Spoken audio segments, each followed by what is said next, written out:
George McCoy at Warren Allen Sports Desk. A Sports Center update on 1080 The Fan. Ryan Buckley with this Sports Center update. First on The Fan, on the gridiron, the defending Super Bowl champion Philadelphia Eagles have announced a multi-year contract extension for head coach Nick Sirianni. The terms of that deal not yet disclosed. In the NFC West, the 49ers are making Fred Warner the highest-paid linebacker in football. The four-time All-Pro set to ink a deal for 3 years, $63 million, with $56 million in guaranteed money.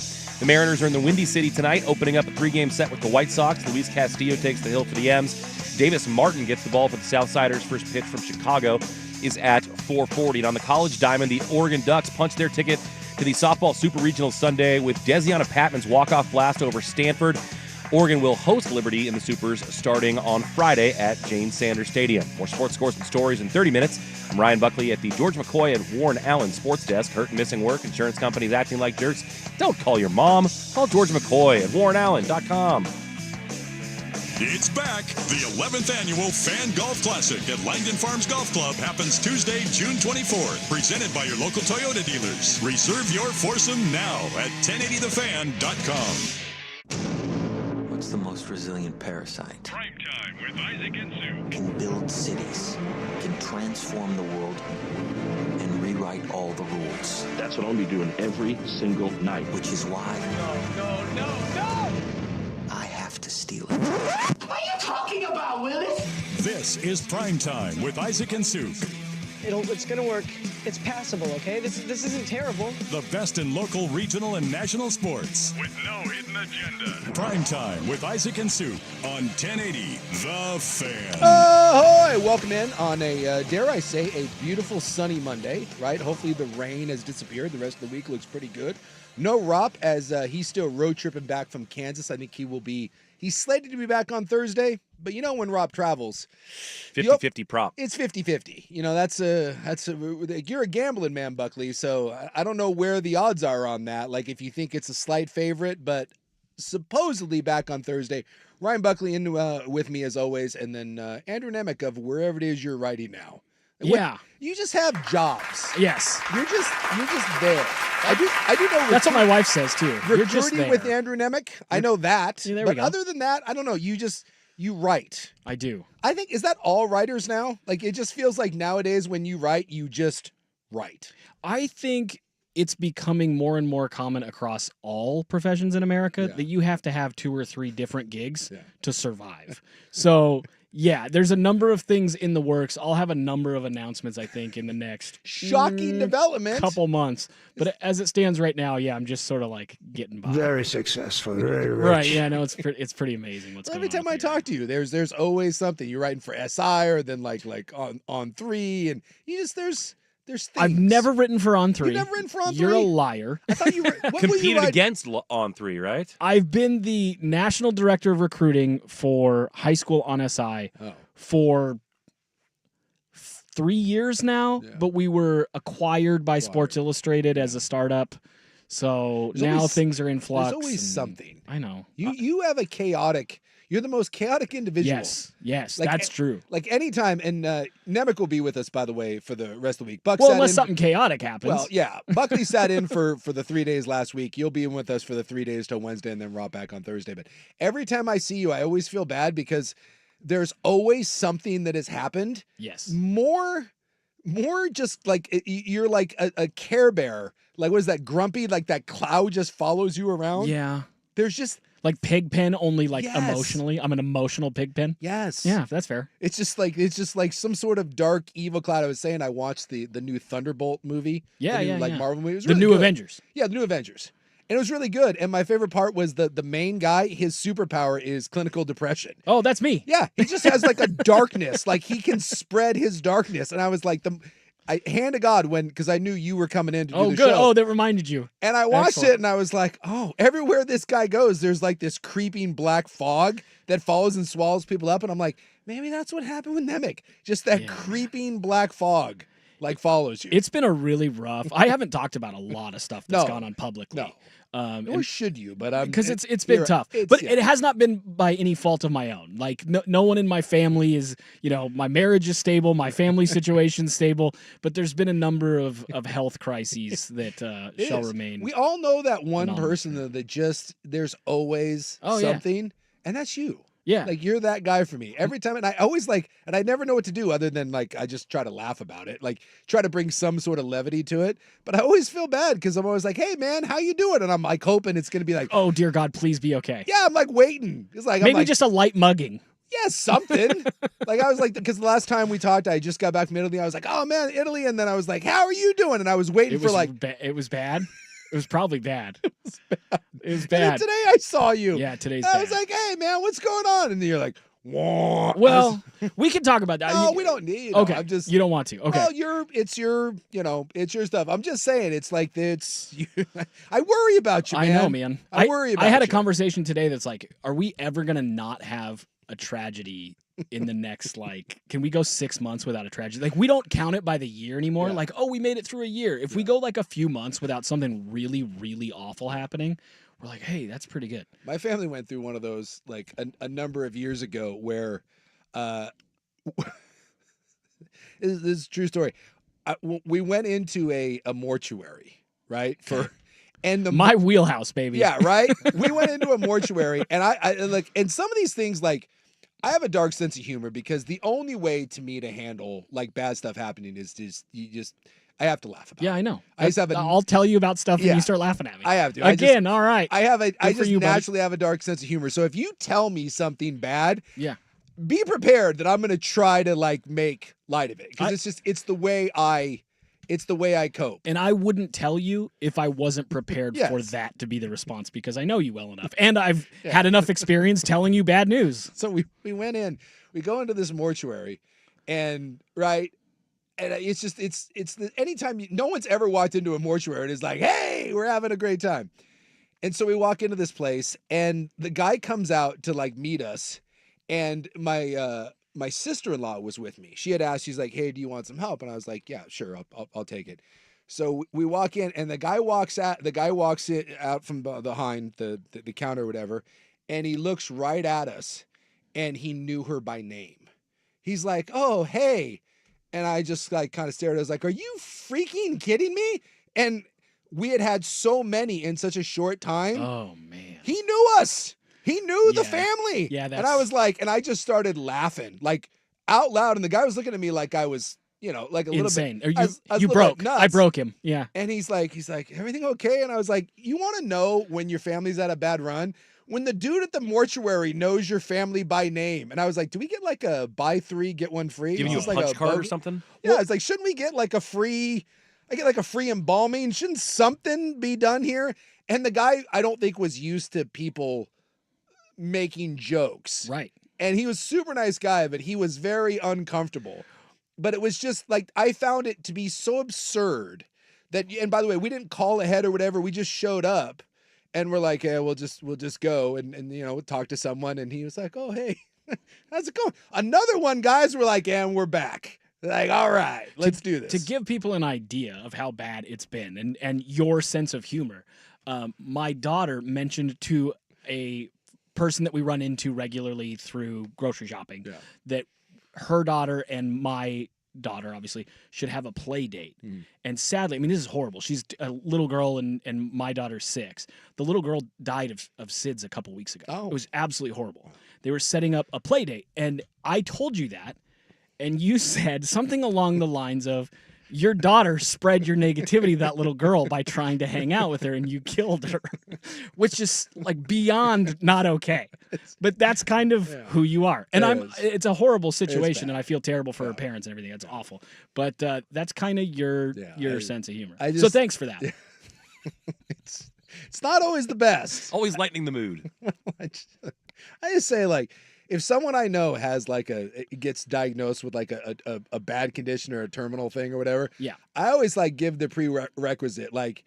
If you want to laugh, I would love to come visit you, but there's one of two things that happen. I can either sit in silence and cry, which is probably not going to make anyone feel better, or we can try to make light of the situation. Yes. It's the only two ways I know how to do it. Otherwise, I become an emotional wreck. Yes. It's like one or the other. Well, another time I found out it was Thursday. I know it was a Thursday evening because I came straight from the hospital to here. Yeah. My mother-in-law out of nowhere on Thanksgiving Day said, I'm really having a pain in my side. Yeah. So she went to an oncologist. They finally did a series of tests, went to an oncologist, and they said, you guys should come in. So I drove her because she ended up staying with us off and on. And I came straight from that appointment to here, and they sat her down, and she'd heard nothing before. Yeah. Nothing. Yeah. And they said, you have advanced stage 4 pancreatic cancer. You have a couple weeks to 3 months to live. Yeah. And I came directly and I was like, I've got to go do my radio show. That's your fault and for came coming in. And you were like, how you doing, man? And I was like, shocked. So you were like the first person I told, and you're like, not a good day, huh? And I was like, no, Sook, not a good day. Well, I get it. My dad was like this. My dad that passed away, and I'll always remember when my dad passed away like 10, 11 years ago. And when they told him that it had spread, his cancer had come back and spread, and before they could do anything, my dad was getting up and putting on his pants. He's like, I'm going home. And the doctor's like, he's like, no, we're not discussing anything. I'm going home. He just wanted to go home, and that's where it was going to happen. Yeah. So we get home, and I'm sitting there, and like I'm laying in bed with him, and I'm kind of holding him, and most of the wreck, and he goes, hey, go get me the phone. I got to make some phone calls. So I'm thinking like he's going to go have some emotional calls with some people, right? So he calls his cousin, who he was super close with. Like they grew up together, but, hadn't seen each other in a while. He was down in Utah. So he calls him up. Hand of God goes just like this. He's like, hey, Doyle, Bob Brown here. He's like, hope you're doing really well. You don't have to call me back if you don't want to. But if you do, I wouldn't wait too long. I'm dying. Cancer's back. Probably won't make it very long. So no need to call me back. But hey, love you. Hope everything's going really, really well. And I just wanted you to know. He's like, have a great day. And he hangs up. And I'm like, Dad, you can't do that. Mic drop. Yeah, I was like, what are you doing? He's like, what? I was like, you can't leave that message. That can't be the message. And he's like, yes, it can. And so my dad, it's my cancer. Yeah, so he just proceeded to start making all these calls. Wow. And they were the happiest, cheeriest messages of all. He's cracking jokes. He's like, you always take a while to call back, so I'll probably be dead by the time you call back. Jeez. But he's like, hopefully you're fishing right. And he just makes these calls. And but you know what? That's a healthy place to be. Yeah, he was that's just a really healthy place to be. Yeah. That call versus the ominous, I don't know what to do. Because I've seen both. I've seen people go out where they feel okay about it, and I've seen people go out where they're not in a good place with it. And so I was raised around him, and that was always his attitude towards any sort of negative, bad thing was to just, he was kind of a laughter is the best medicine thing. And so I grew up with a very, very dark sense of humor. And so I got to be careful because sometimes you can, foot in mouth where I'm like, but if you know me, it comes from a wonderful place. So when you told me that today, I was like, Dad. Of course, then we got on the air. I was like, well, hey, how do we do it? We're going to talk about it. Right. We try to have a chuckle and we'll move on. How was your weekend? Did you watch a lot of Game 7s? You know what? I did. I also randomly, this is not normally my wheelhouse, and you'll relate to this, I think. When you watch a lot of things for work, it is rare outside of maybe the Olympics. I don't even consider the Kentucky Derby rare. It's a yearly thing. Yeah. But like outside of the Olympics, there aren't that many things where you turn them on and kind of get caught up in it. Sure. And yesterday evening, I got caught up in Oregon softball. And they were down 4-0. And I was like, you know what? I turned it on as the game was stopped, where that girl got hit in the face and the ball bounced off her face all the way to the second baseman. Yeah. And she had blood all over her pants. And I'm like, I'm gonna just watch this and see what happens. And I got totally hooked into the game. Oh, yeah. And it was awesome to watch that game. It was incredible to watch Oregon softball. The sad part about that is it won't keep you. Like I've heard this. No, I'm probably out. Yeah, because I might watch the Supers though. Well, I'm a big hockey guy, and so every now and then someone will tell me, "Oh, that hockey game hooked me," and it's like this idea that you're going to become a fan, and you won't. It hooked you that one time. Well, that was just this last year's, what did they call it, the Confederations Cup? Or what was the four whole countries? USA-Canada thing with the fighting and the Kachucks and all that? Like that was the four nations people were hyped, and we'll see, but I don't know that it's actually done anything. No, but when it does rope you in, it's really cool. And every now and then it'll get someone to stick, but for the most part, they're just like kind of glimpses in time. But it's when it's happening, like all of a sudden you're like, oh my God, I love softball. Yeah. It's the Little League World Series effect of sports. I'm never going to, I mean, you shouldn't suddenly get into Little League softball and start going to your local Little League games if you don't have a kid. You know, I mean, that gets into a weird place. It's a whole but stalker. But the Little League World Series every once in a while will grab you. Sure. And you're totally into it. Yeah. And I just got into Oregon softball for that one evening. And I'll watch them now in the Supers and watch them go through. But it was a really good game. It was incredible. Well, they got Liberty now too, right? Again? Yes. Yeah. So they beat Texas A&M, who was the 1 seed. Yeah. Liberty did, not Oregon. Correct. Yeah. Liberty beat Texas A&M, who Oregon was going to have to play. Mm-hmm. Texas A&M is the first ever 1 seed to lose in a regional. So Liberty moves on. Oregon, Liberty, that whole postseason storyline. And then Oregon kind of seemed like they got hosed a little bit. They won the Big Ten title. They got the 16 seed, and they're like, really, if we get through our own region, our next step is Texas A&M. And now instead they get to host a super regional. Yeah. And the weird thing is they hit that home run. So the weird stat for the game. So you got 2 weird ones. One, first ever 1 seed to lose in a regional. And on the Oregon side, when they hit a home run this year, they're 41-0. They've never, if they hit a home run, they've never lost a game. Well, I'll be damned. Isn't that insane? Great stat. Isn't that a crazy stat? That's fun courtesy little of ESPN. All right, well. But they were like, hey, Oregon's 40 and they were down 4-0. And they're like, Oregon's 40-0 when they hit a home run, and they hit a home run to go to 4-3, and the announcer was like, well, it's over. And did you see how they got to down 4-0? Because that was I got watched alerted the whole to it game, earlier. yeah. How they basically were going to get out of the jam and dropped a pop up, and then Bases it was loaded, followed by the grand slam. And bases you're like, oh, loaded, no, they're cooked. 2 outs, pop up, catcher misses it. Same batter hits a grand slam. They're down 4-0. Ball goes off the first baseman's face. Yeah. Blood everywhere. They rally and hit a 3-run bomb, and you're like, okay, they're in this game. That same girl that hit the grand slam hit a 3-run homer the next inning. So now they're back down 4 runs again, and they just sort of battled all the way through. It was a fun one for sure. Well, hey, go Lady Ducks and suck at Liberty because you're about to lose in the postseason yet again to Oregon. We'll talk about this too. Oregon, by the way, what, 8 conference titles now in the first year in the Big Ten? Yeah. That's right. And a partial share. Like, they're not getting paid the full share yet. And it's like, hey, you should probably give us a full share considering we're absolutely dominating your conference. All right, we got a good show for you today. Plenty of stuff to get to in the news. We got Stock Watch coming up, some fun little stories from Club 1080. So you know how we do it. When we come back, headlines. You're listening to Primetime here on 1080 The Fan.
a good little sports weekend. And dare I say, at least the big stuff didn't deliver.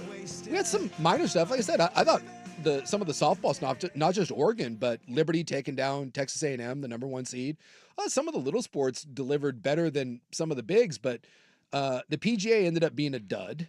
Right, it looked like going into the back nine there, we had a tie between Rahm and Scheffler. Ended up being a 7-shot victory for Scheffler over Rahm. Right. So that kind of ended up being a bit of a dud as Rahm exploded, unless you just like train wrecks. But there was no drama in that. The NBA game had no drama whatsoever, and the NHL game, outside of the drama of Toronto Maple Leaf fans booing and throwing jerseys on the ice and renouncing their fandom, there wasn't really anything to write home about. They always say that there's nothing better than Game 7 in sports. Well, the 2 Game 7s that we had both ended up being complete. Like a 6-1 blowout and a 40-point blowout in the NBA. I bet on Denver +8, thinking, okay, it's been a competitive series. I could see either team winning. Game 7 will keep it close. I think Oklahoma will probably win, but I like +8 for Denver. It should be kept close. Listen to a podcast with Windhorst. He said the same thing. Like +8, that's criminal. This is a good series, even with Aaron Gordon banged up. And it was, the game was over in the first half. Yeah. Well, it was a disaster. Denver came out and got up by played well. Yeah, like 8-10 early, and we were like, I was getting ready to do the Aaron Gordon, I need an ambulance, but not for me. Right, yeah. Like, do you see Aaron Gordon on the floor?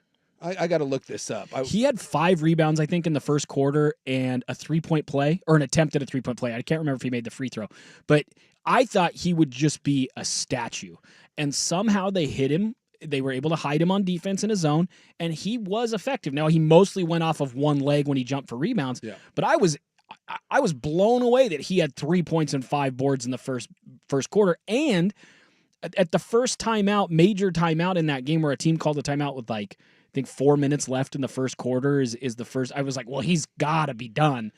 He played 8 minutes straight in the first quarter where I thought, okay, he's done now. And then he sat, and then he was able to come. It was like, oh my goodness. It was unbelievable to watch him try to gut that out because he's risking a tear. Yeah. And if it tears, that's a 6-month recovery. Well, they were like +34 with him on the floor, and they were like -98 without him. He's an ultimate glue guy. I mean, he's a guy that elevates your team whether it shows up in his numbers or not. And so like they came out, and I was like, dude, this is going to be all-timer stuff. Steph sat out that entire series with a grade 1, and I'm not, dude, Steph Curry is a tough guy. And he was reportedly in tears. If he could have gone, he would have went. And so when you heard grade 2, and like all of a sudden Aaron Gordon comes out and they get out to that early lead, I was kind of just sitting there being like, oh my God, are we about to see an all-timer? And then, they put Caruso on Jokic. The NBA refuses to call a foul. And like, I'm never a guy that blames officials. Like, I'm not one of those. That drives me a little bit wonky.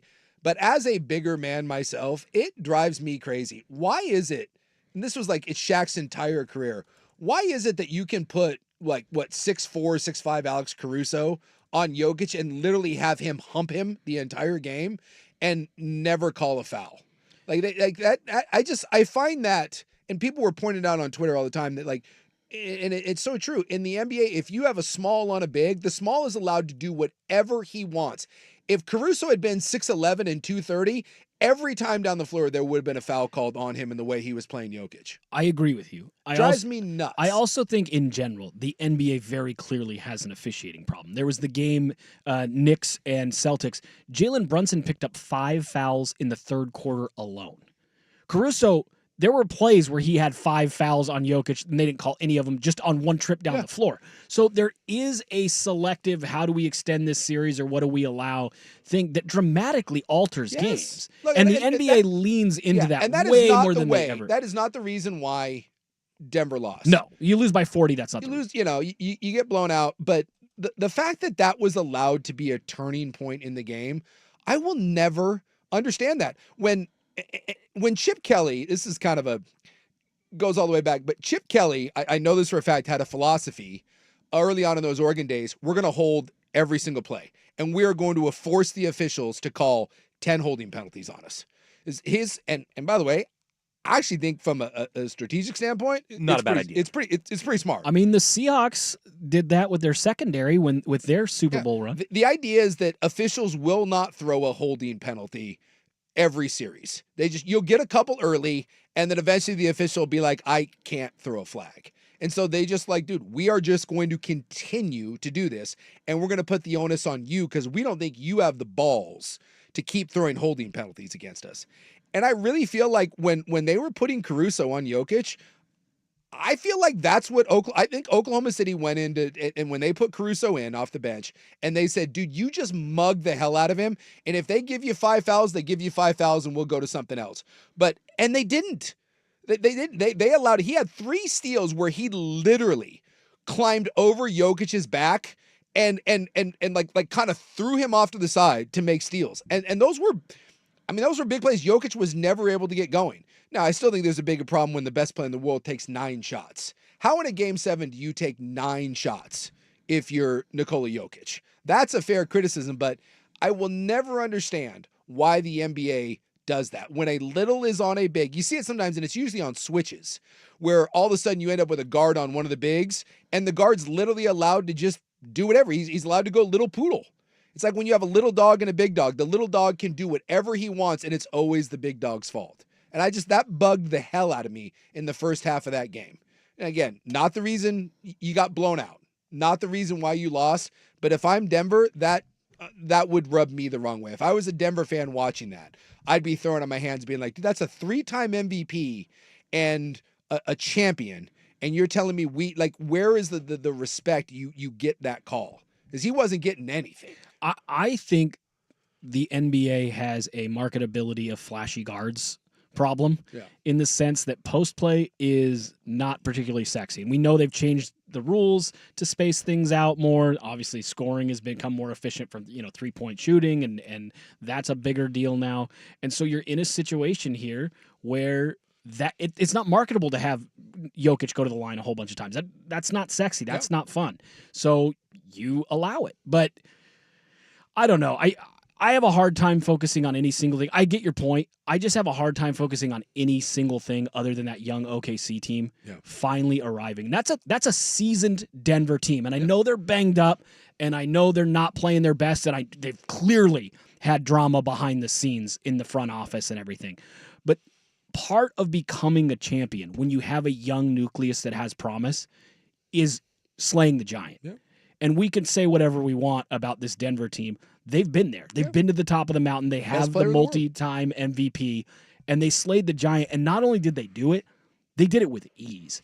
And that, I think, was a major stepping stone that if 2-3 years from now we're looking back and saying, this OKC team delivered on their promise of being this young nucleus that could win a couple championships, we will go back to that game 7 and say that early on, again, they were down 8 to 10 points. A young team could have folded. Sure. They could have turtled up. And instead, they just blew the doors off them. And I do think that showed some growth and some development that you need to have if you're going to be a championship team. And I think we've seen every champion for the last several years have that moment where you go, they've arrived. Like I think Golden State had those moments with Curry where they just shot in big games. They just shot teams out of the building. Sure. And you go, okay, they're not afraid. They're not afraid of this moment. I thought this was a major, major win for OKC as a franchise. Yeah, Oklahoma City was the best team all year. It's the best point differential in NBA history. And I give Denver credit with basically a 7-man lineup and Aaron Gordon playing on one leg. Look, I give him credit. You pushed Oklahoma City to the edge. And Shea was an MVP. He was great all series. And then ultimately what did him in was the fact that Oklahoma City is young and deep. And Denver just wore out. Denver starting, again, there was just a lot of like fun little nuggets that kind of came out of this. No pun intended. No pun intended. So when the Nuggets, their starting 5 of Jamal Murray, Christian Brown, Michael Porter, Aaron Gordon, and Jokic. When that 5-man lineup was on the floor, plus 34 when that group was together, 142 minutes. This was the 34. Aaron Gordon had his own, but this was the one. When that starting 5 was together, it was plus 34 against Oklahoma City. Any other lineup, even one guy being out when it wasn't their starting 5, that was negative 98. Yeah.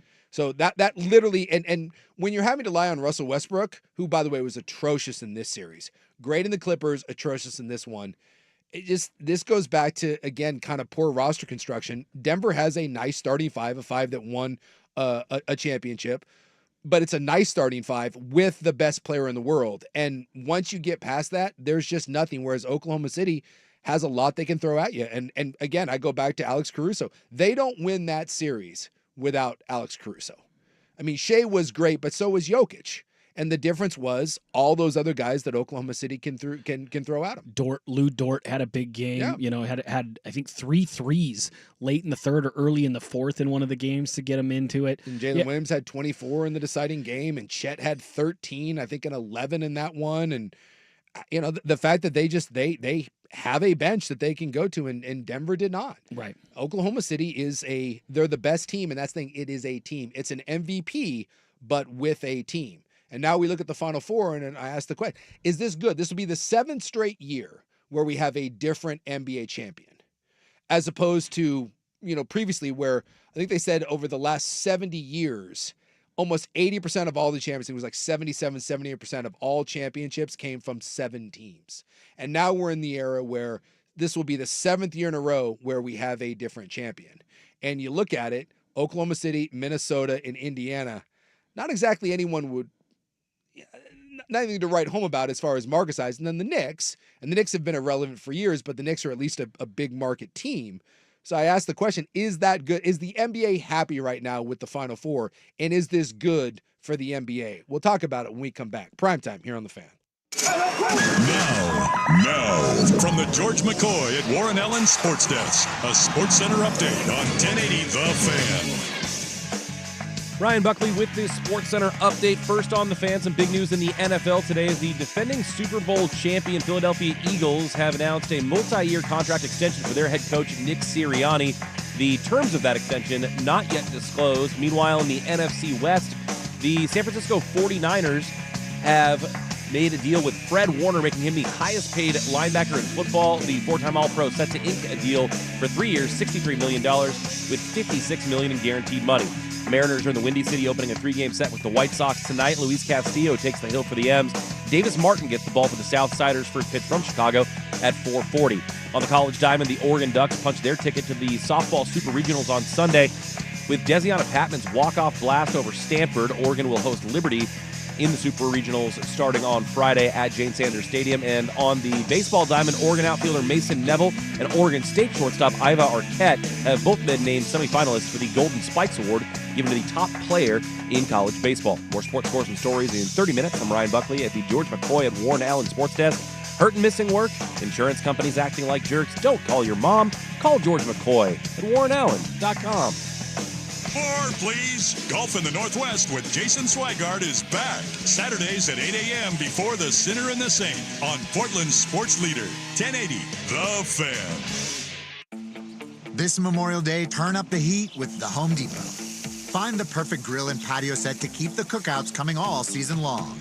Grill up a feast with the Next Grill 4-burner gas grill, only $229. And complete your space with the stylish Glen Ridge Falls 7-piece dining set, now on special buy for just $499 with free delivery.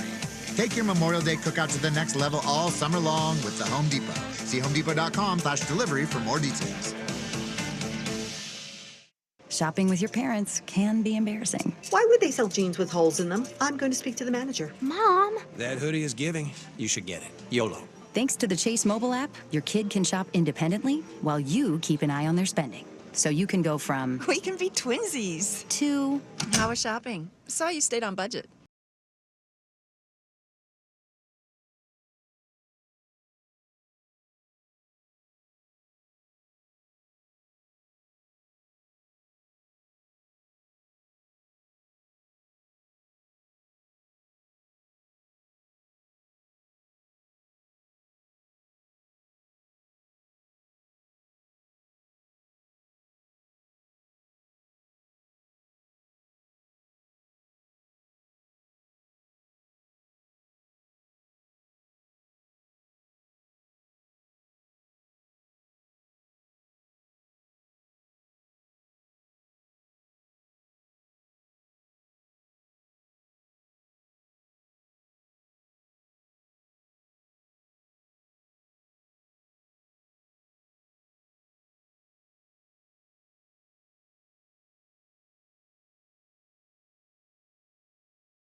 And Talking a little Game 7, NBA. Oklahoma City, Minnesota.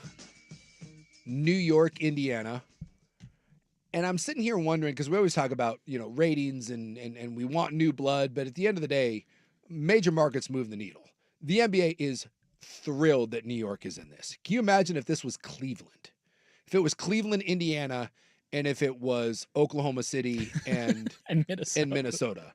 And we can say all we want that Anthony Edwards is trying to be the face of the NBA. Anthony Edwards does not move the needle. He just doesn't, at least right now, and maybe he emerges, but there's a reason why when the Yankees are in something, when the Celtics are in something, when the Lakers are in something, when the Niners, the Cowboys, that's good. I mean, numbers bear it out. I mean, there's very few sports that don't need marquee teams.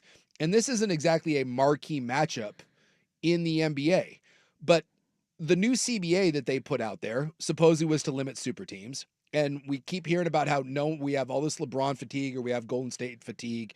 Well, if this is what people want, I'll be very interested to see if the TV numbers and the interest in this back this up. Because this is a young, exciting team in Oklahoma City. It was the best team all year. You've got a Minnesota team that has arguably the best, I don't know if best, the biggest personality probably in the NBA right now in Anthony Edwards. You have an Indiana team that should give every team, including like the Blazers, like it's a non-star team. It's a team that was slowly built up and kind of constructed, and it's a bunch of good players, but not elite players. Tyrese Halliburton was voted by the NBA players as the most overrated player in the league. And he's the face of their team. And you got like Siakam, who's a guy that Portland had talked about trading for. It's a collection of good players, but it's not elite players. Right. And then you got a team in New York that, that's the market. Like that's the one that the NBA, believe me, if you believe the NBA is rigged, New York will find a way to move on. Like when you watch what's going on in New York in the streets and the way that city, that's cool.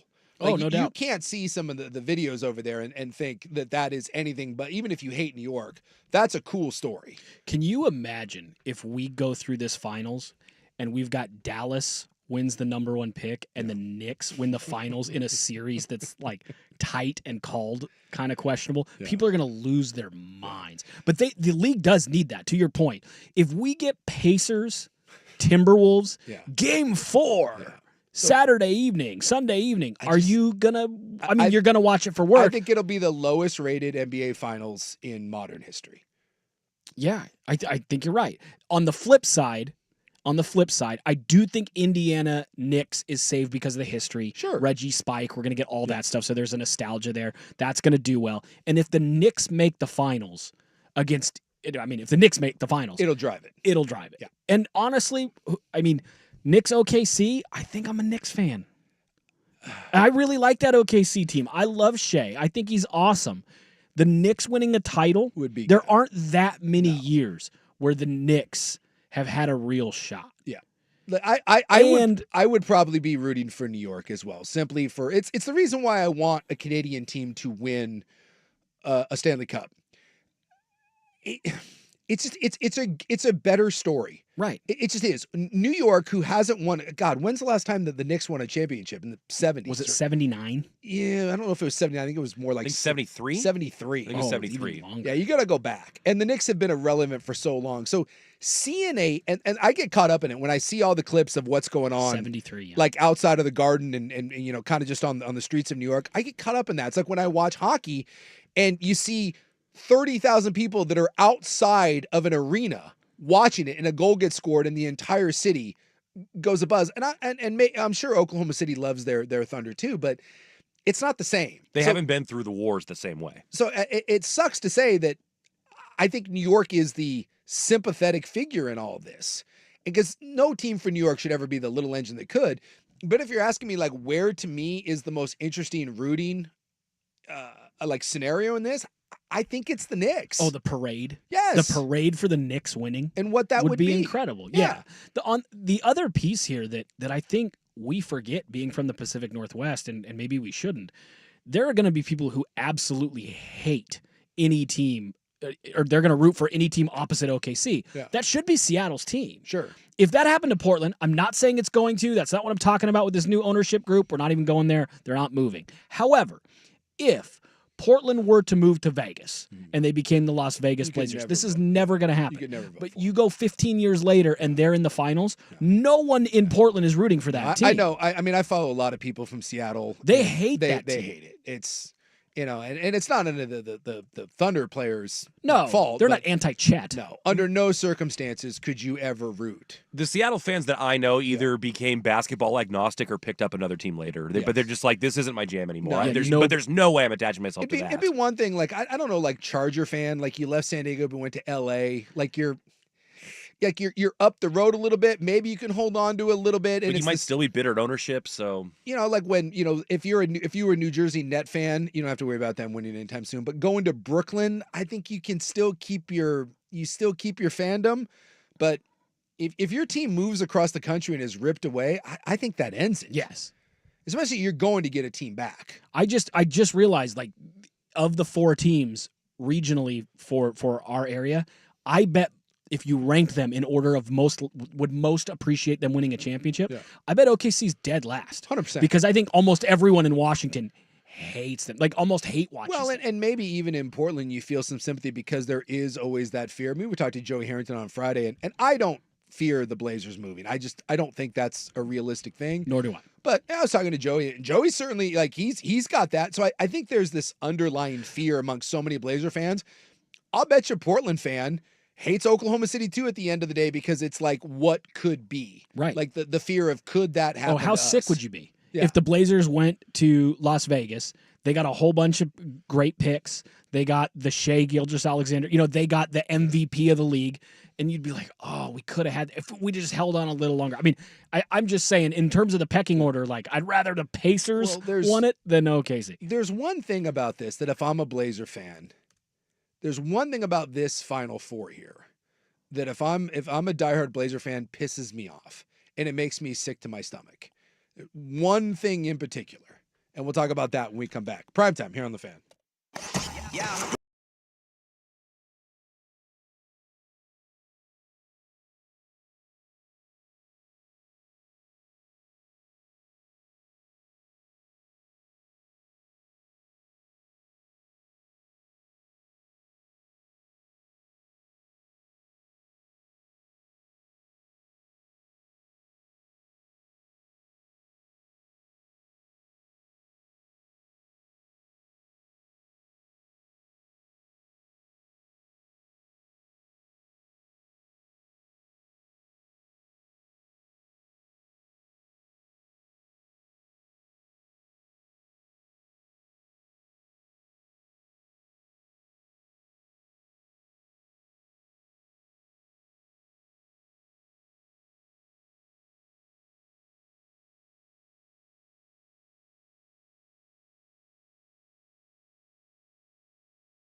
All right, wrapping up our NBA stuff, we'll switch over to maybe some NFL nuggies, and then stock watch, and of course in the news in the 4 o'clock hour. Andrew Nemec sitting in with me, Rob out till Thursday. But I mentioned something that if I'm a Blazer fan, there's one thing about this Final Four, which I actually think is a pretty good Final Four. Maybe it's not the most exciting thing on paper, but I think these should be really good series. And it pains me a little bit to say that I think I'm pulling for the Knicks and all this just because I want to see the spectacle of New York winning the title. I remember when the New York Rangers busted through and won a Stanley Cup with Mark Messier all those years ago in the 90s, how cool that was and ending the drought. Or when the Cubs won. Like, ending droughts or the Red Sox, it's cool. Yes. And so for a city like New York to end a drought since 1973, I'm all for that. Let's go. As opposed to Oklahoma City and Minnesota. They win a title in either one of those, whatever. But here's the thing, if I'm a Blazer fan, that really pisses me off. So we can go all the way back to into the 90s. In the 90s, it was the Bulls and the Rockets. That was it. You had 8 years in a row where it was Jordan, and then when Jordan took a break, it was Olajuwon. And then that led right into the Lakers and the Spurs. And then we had the Lakers and the Spurs, and I guess you could say you broke it up in there 1 year with Detroit. And then from there, then it went back into the Celtics and the Lakers. And again, maybe you had someone sneak in there like the Dallas Mavericks, but then we had the LeBron thing. And then it was LeBron there every year. And what did LeBron give rise to out west? Then it was Golden State. And you never feel like you really had a chance. You just didn't. There was always a juggernaut. There was always a juggernaut. I mean, I guess you can say in 2001 was the time you came closest in Game 7 against the Lakers, but at no point in the last 25 years did Portland ever feel like, even when they made the one Western Conference Finals with Dame, you never felt like you were even sniffing anything, right? No. Not even competitive, because there was always that one or two team that was like, my God, even if you make a run, you're not there. Like, you would seem like the Denver Nuggets, remember, they made that run to the Western Conference Finals. Oh, that's cute. We're going to tussle you here. Go sit down because the big boys are playing here. You're at the little kids' table. But over the last 7 years, that hasn't been the case. We've seen the Toronto Raptors. You've seen the Milwaukee Bucks. You saw a completely different version of Golden State. Golden State had to get bad and get the number 2 overall pick in James Wiseman, and then they came back and did it. But then you saw the Denver Nuggets do it. You saw the Boston Celtics put together an entirely new team that was because they decided to get bad and trade away a bunch, and they got a bunch of those draft picks from the Nets and kind of built this thing fairly organically through the draft, took their lumps, and then made some strategic moves. Milwaukee grew their team organically with Giannis, and then went out and made some strategic moves, whether that was, getting, like Brook Lopez or, adding, some role guys, a Pat Connaughton type, but those were kind of organic. Toronto made the big swing because they couldn't get over the hump. They go get Kawhi Leonard, but the Raptors won a title. So it feels like for the first time in 40 years, you could build a team the right way. Look at this four right here, right? Oklahoma City was built by being bad and accumulating picks and then making a strategic trade by going out and getting a young guy like Shea and then growing him into an MVP. Indiana, locally grown, right? New York has made some swings, but again, very smart by the way they've assembled their team. Took a chance on Jalen Brunson, who didn't want to get paid. Made a move for OG and went out and got him. The big swing for Karl Anthony Towns coming in. Mikal Bridges, 5 picks, but they got aggressive and they've assembled this. But there's not like a superstar. Josh Hart, for God's sakes. Brunson's the closest thing. But you've seen these teams that over the last 5 or 6 years have kind of grown and been put together. And it feels like these are all realistic ways you can build a team. And there's not that one juggernaut. And what's the one thing that Portland has done for the last 7 years? They just had their head up their ass. This is like it feels like the one time that a team like Portland could have put themselves in position to be one of these teams to rise up. And we've just been peeing down our own leg for the better part of a decade. And not only are we not close right now to doing anything to being competitive, but it doesn't feel like we've set ourselves up to be the next one of these. Right? You're not sitting there on a ton of young assets. You're not sitting there looking at this being like, hey, in 2 or 3 years when this thing marinates, you could really make an argument that we could be the next one. You don't feel like they're a Lauri Markkanen away from a title? No. Right. And I think that's the part that frustrates me if I'm a Blazer fan. You are entering an era where it feels like the super team is dead and you can actually construct a team that isn't made up of just 3 all-stars. You know, is the idea that like Portland could never put together a super team and they were going to have to build it organically. Well, 7 years in a row now, these teams are getting built organically, and you've spent 7 years just spinning your wheels, and it doesn't feel like you're any closer or that you've set yourself up to take advantage of it. And that's the thing I think that frustrates you if you're Portland, is you're looking at Minnesota, you're looking at Indiana, you're looking at Oklahoma City, that 4 or 5 years ago, we had the debate. Whose future would you want right now? Portland's with Dame, who is still a middle of the road, 3-4 seed in the West, or do you take Oklahoma City, who was going through the, hey, we're going to be bad, but we're coming out on the other side of it? And there was that debate. There's no debate. Right. There's no debate which way was the right way to go.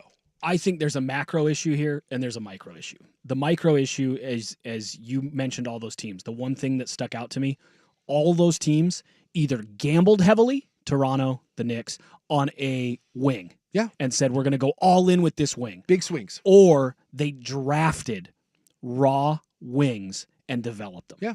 Like the Celtics, and that's going to be our home. Accumulated picks. But it's not just accumulated picks. They either got a legendary big, like a Jokic, or they invested in young wings. Portland has invested for 15 years now, a decade now, in undersized guards. Combo guards. Name the last undersized combo guard duo to win a title, and spare me the Warriors, because Clay in his heyday was one of the best two-way players in the league, one of the best on-ball defenders, and he was versatile, and you also had Draymond. That's the micro issue.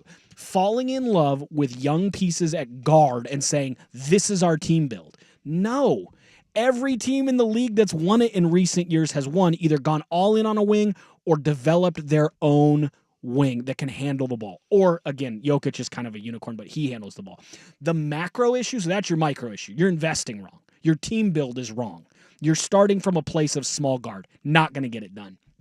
From the macro issue, and this has been my issue with the city of Portland for a long time, we love to fall in love with the idea that we matter. We have one team. And so the Blazers matter, and they're good. And as long as they compete and they can kind of, I know they only won 42% of their games, but gosh, we fought against the Celtics and we only lost by 12 at the end there because of some late fouls. Oh, we were in it though, and it's fun when Ant goes off for 40. We love it. Let's support this team, right? Oh, hey, we're going to dangle that carrot of a Major League Baseball team, and we all buy in. We're like, what is the name going to be? Where are they going to build the stadium? And it goes away. We buy into that all the time. Blazer fan is so quick. I hear it every single year that, hey, this is the year. We're one piece away. Adding Denny and some of these picks to Monty Kamara. He's a great 3-and-D player as we develop him. We've got Ant, who if he makes the leap, if Shea stays healthy, if Scoot takes the leap, well, now we've got 7 maybes and ifs and ands to get to being functional. That's not a vision for a champion. Where's your cornerstone? And if you don't have it, what are you doing? Because in Portland, you can't do it through free agency. It's never happened in the history of the franchise. The people are not drawn. Big free agents are not drawn to Portland. Cross that out. It's trade, so you're going to have to take a big swing, something they've been terrified of for more than a decade. And all of those teams that are sitting here right now, with the exception of Oklahoma City, took swings. Or you bottom out. Yep. And the Blazers, and Blazer fans in particular, are so satisfied with being middling, where it's like, hey, the stadium's still mostly full. Stop going to games. It's actually pretty neat. Stop supporting a team that sells you mediocrity year in, year out. And by the way, they're like, we've got Dame and CJ. Okay, you play no defense up top. What's your move? Well, we re-signed Batum. Okay, well, you're okay. You already didn't get there. Yeah, but if Wesley Matthews didn't get hurt that one year, if you squint, we were maybe the 4th best team in the West. Stop doing that. Stop accepting that. Demand big swings. Yep. Stop getting excited every year for a Major League Baseball franchise. It ain't happening, at least not anytime soon. I think Portland fan needs to be more vocal, and be more vocal with their wallets, but also, and more importantly, just be more vocal about the fact that we're not going to be the soccer moms, as Bill Simmons likes to call us, that buy in every year that this is the year because Denny's going to make the leap, and Scoot, and Shea. Well, stop accepting that. Turns out, we mentioned 7 years, 7 different champions. Not having a real owner for 7 years, probably not the best thing in the world, and so maybe this turns the page. It feels like you can't use the excuse anymore of it's it's a star-driven league, and only they win because we've seen 7 teams now in 7 years. All have been assembled in different ways and different from each other, win titles. And for to sit there and say that it can't be done in Portland, why? Because it's been done in small markets, and it's about to be done more than likely in another small market this year. I just think the excuses are running out. And if I'm a Blazer fan, I'm really, really frustrated.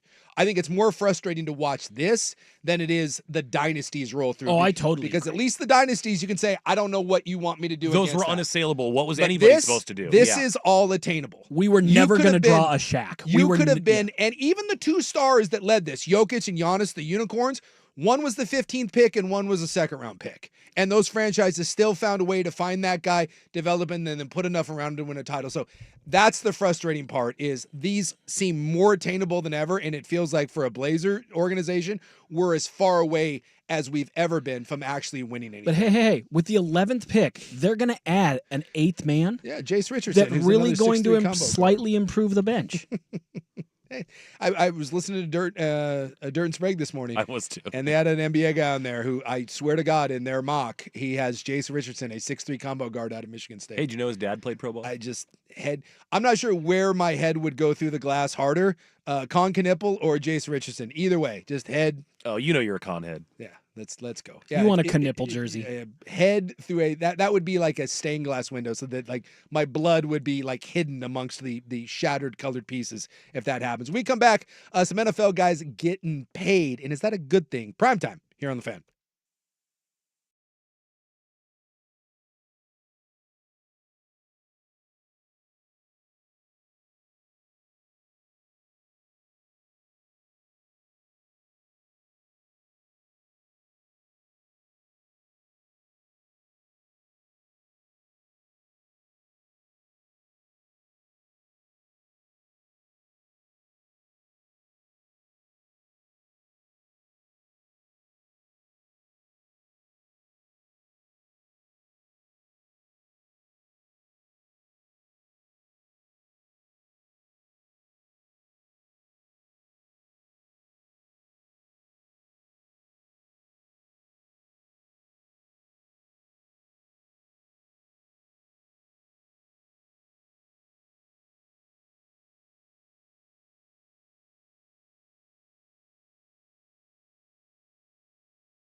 Now, from the George McCoy at Warren Allen Sports Desk, a Sports Center update on 1080 The Fan. Brought to you by Crunch Fitness. Memberships as low as $9.99 per month. Find your Crunch time in Portland, Vancouver, and online at crunch.com. First on the Fan on the gridiron, the defending Super Bowl champion Philadelphia Eagles have announced a multi-year contract extension for head coach Nick Sirianni. In the NFC West, the 49ers are making Fred Warner the highest-paid linebacker in football, inking the four-time All-Pro to a 3-year, $63 million deal with $56 million in guaranteed money. The Mariners on the road tonight, opening a 3-game set in the Windy City against the White Sox. Luis Castillo takes the hill for the M's. Davis Martin gets the ball for the Southsiders. First pitch from Chicago at 4:40. On the college diamond, the Oregon softball team has punched their ticket to the Super Regionals with a walk-off home run blast from Desiana Patman over Stanford on Sunday night's regional final. Oregon will host Liberty in the Supers starting on Friday at the Jane. On the baseball diamond, Oregon outfielder Mason Neville and Oregon State shortstop Iva Arquette have both been named semifinalists for the Golden Spikes Award, given to the top player in college baseball. More sports scores and stories in 30 minutes. Ryan Buckley, the George McCoy at Warren Allen Sports Desk. Hurt and missing work, insurance companies acting like jerks. Don't call your mom. Call George McCoy at warrenallen.com. The Fan is live on YouTube and Twitch. And now, Window Nation brings you on-demand videos. Watch Window Nation's window into 1080 The Fan. Hear this, right now. Welcome. Primetime with Isaac and Suk. What is going on up here? I never know, man. Unbiased. Shut your mouth. Uncompromised sports talk without the sugarcoating. I hope you're happy. You wasted everyone's life for 30 seconds. Isaac Rupp and Jason Sukanik. Now shut up and let me do my job. The best in sports coverage. This is gonna be great. This is Primetime with Isaac and Suk on 1080 The Fan. 1 hour down, 3 to go. Stock watch coming up here in just a bit. Want to get to some of the 49ers signings here and a deeper conversation in the NFL team philosophies. And I think it's pretty clear there's a right way and a wrong way in the NFL to run your organization. This is why good teams stay good, bad teams stay bad. We were talking about the Blazers, and I just thought this was an interesting text because I brought up the point that, to me, Portland had a real good opportunity to be any one of these 4 teams that are left in this final. Like, you had an opportunity. Yeah. None of these teams are being built in an unrealistic, like, you just like all the free agents want to go there, and it's just it's pure luck, and you won the number 1 pick in the draft, right? You could have done the trade down, the trade Dame away early model, totally tear it down to the studs. Yes. You could have had pieces around him very easily. Well, this was Sprague. I thought this was really good. Sprague texted in, and he said the funniest thing is they literally turned down being the Knicks with Dame. Wouldn't trade Ant and stuff for Mikal Bridges, and the Knicks traded 5 number 1 picks to go get Mikal Bridges, which at the time seemed a bit ridiculous. Was it ridiculous when Mikal Bridges stole the ball twice to lead you to the NBA Finals? They won 2 games against the Boston Celtics because of Mikal Bridges. Turns out wings are really valuable. Wouldn't trade the number 7 pick and others for OG Anunoby, who we know Blazers were interested in, but that was too high of a price. Right. Because can't give up the number 7 pick, which, okay. And then you did have Josh Hart. And again, you dealt him away for Chris Murray and Cam Reddish. You literally could have had you could, with the exception of Karl-Anthony Towns, and we don't, how would that have gone? But so you could have had Mikal Bridges, OG, and Dame. You could make the argument you could have been a better version, or at least on par with this Knicks team, with this current iteration of the Blazers, had you decided to do that. So I just thought it was an interesting one when I was making, I was just kind of bringing up a general point that all of these teams didn't seem to be like a far off way of constructing a team. And he laid out, I think, a realistic path where Portland could have built this version of the Knicks, but with a better superstar. Dame would have been better than anyone. Dame is better than Jalen Brunson. Peak Dame is better than Brunson. That's fair. But Brunson, I get it. Brunson is an absolute stud. Dame was a first team All-NBA player. So was he. And basically, you could have built this version of the Knicks, but flop Brunson for Dame. Yeah. And again, you have to take swings. When you're a small market team, you can't sit on being the 5th best team in a conference and saying that's enough unless your city kind of pushes back on it. Yeah. want to switch gears, and I know we're up against it because we got to get into Stock Watch. I just wanted to get in that. I thought that was a really good Texan Sprague, but we'll get into it later. But Fred Warner reaches a 3-year, $63 million extension. You're a Niner guy. Big Niner guy, yeah. So interested in your take, because we saw Brock Purdy get paid last week. We've seen Fred Warner get paid. We've seen Ayuk get paid. We've seen Trent Williams get paid. We saw George Kittle get paid. We saw Juszczyk get paid, right? The 49ers pay their guys, and they pay their guys early. And meanwhile, we've got a situation out in Cincinnati where Cincinnati right now is in an absolute war with their only all-pro defensive player. Cincinnati also took a while and went to war with both of their wide receivers. We see the Dallas Cowboys do this every single year. And this notion of playing hardball and this is the way we do things, I just look at the way the Cowboys are constructed, and I look at the way that the Cincinnati Bengals are constructed and the way teams that do that versus the 49ers. And I know the 49ers take a lot of flack sometime. Well, they learned their lesson. They learned their lesson. But I think that the 49ers, I think, are one of the better organizations and are relevant every year minus injuries. And I think, to me, when I see Warner and I see Purdy and I see some of these guys get paid, I see a lot of flack that comes the Niners' way. And when I look at the Niners, I think that is a smart way of doing business. I think that is the way that good teams operate in the NFL. And as opposed to these teams that hold on to name players, like we're going to take a look at the Niners and say, look at how many guys they lost in the offseason. But none of those guys played last year. None of those guys have been relevant for a year and a half. I think the paying tentpole guys and paying them early and then surrounding them with young, cheap talent, that is the way the NFL works. And every time you pay a guy early, at 2 or 3 years down the road, it either ends up being a bargain or you end up being able to get out of that deal anyways. The salary cap is going up between 8 and 9.8% every year for the last 4 or 5 years. Yeah. So when you sign a guy to a multi-year deal at the top of the market or near the top of the market, it won't be in 2 years. It ceases to be the top of the market. In fact, you're getting a 20% discount 2 years from now. Which is why you pay guys now. The Bengals announced that they felt Jamar Chase should be the highest paid non-quarterback in the league. Then they negotiated over offsetting language, and Myles Garrett signed a massive deal, and it cost them an extra $5-6 million a year. Yes. The longer you wait in a market that is ever inflating, the more you're going to have to pay.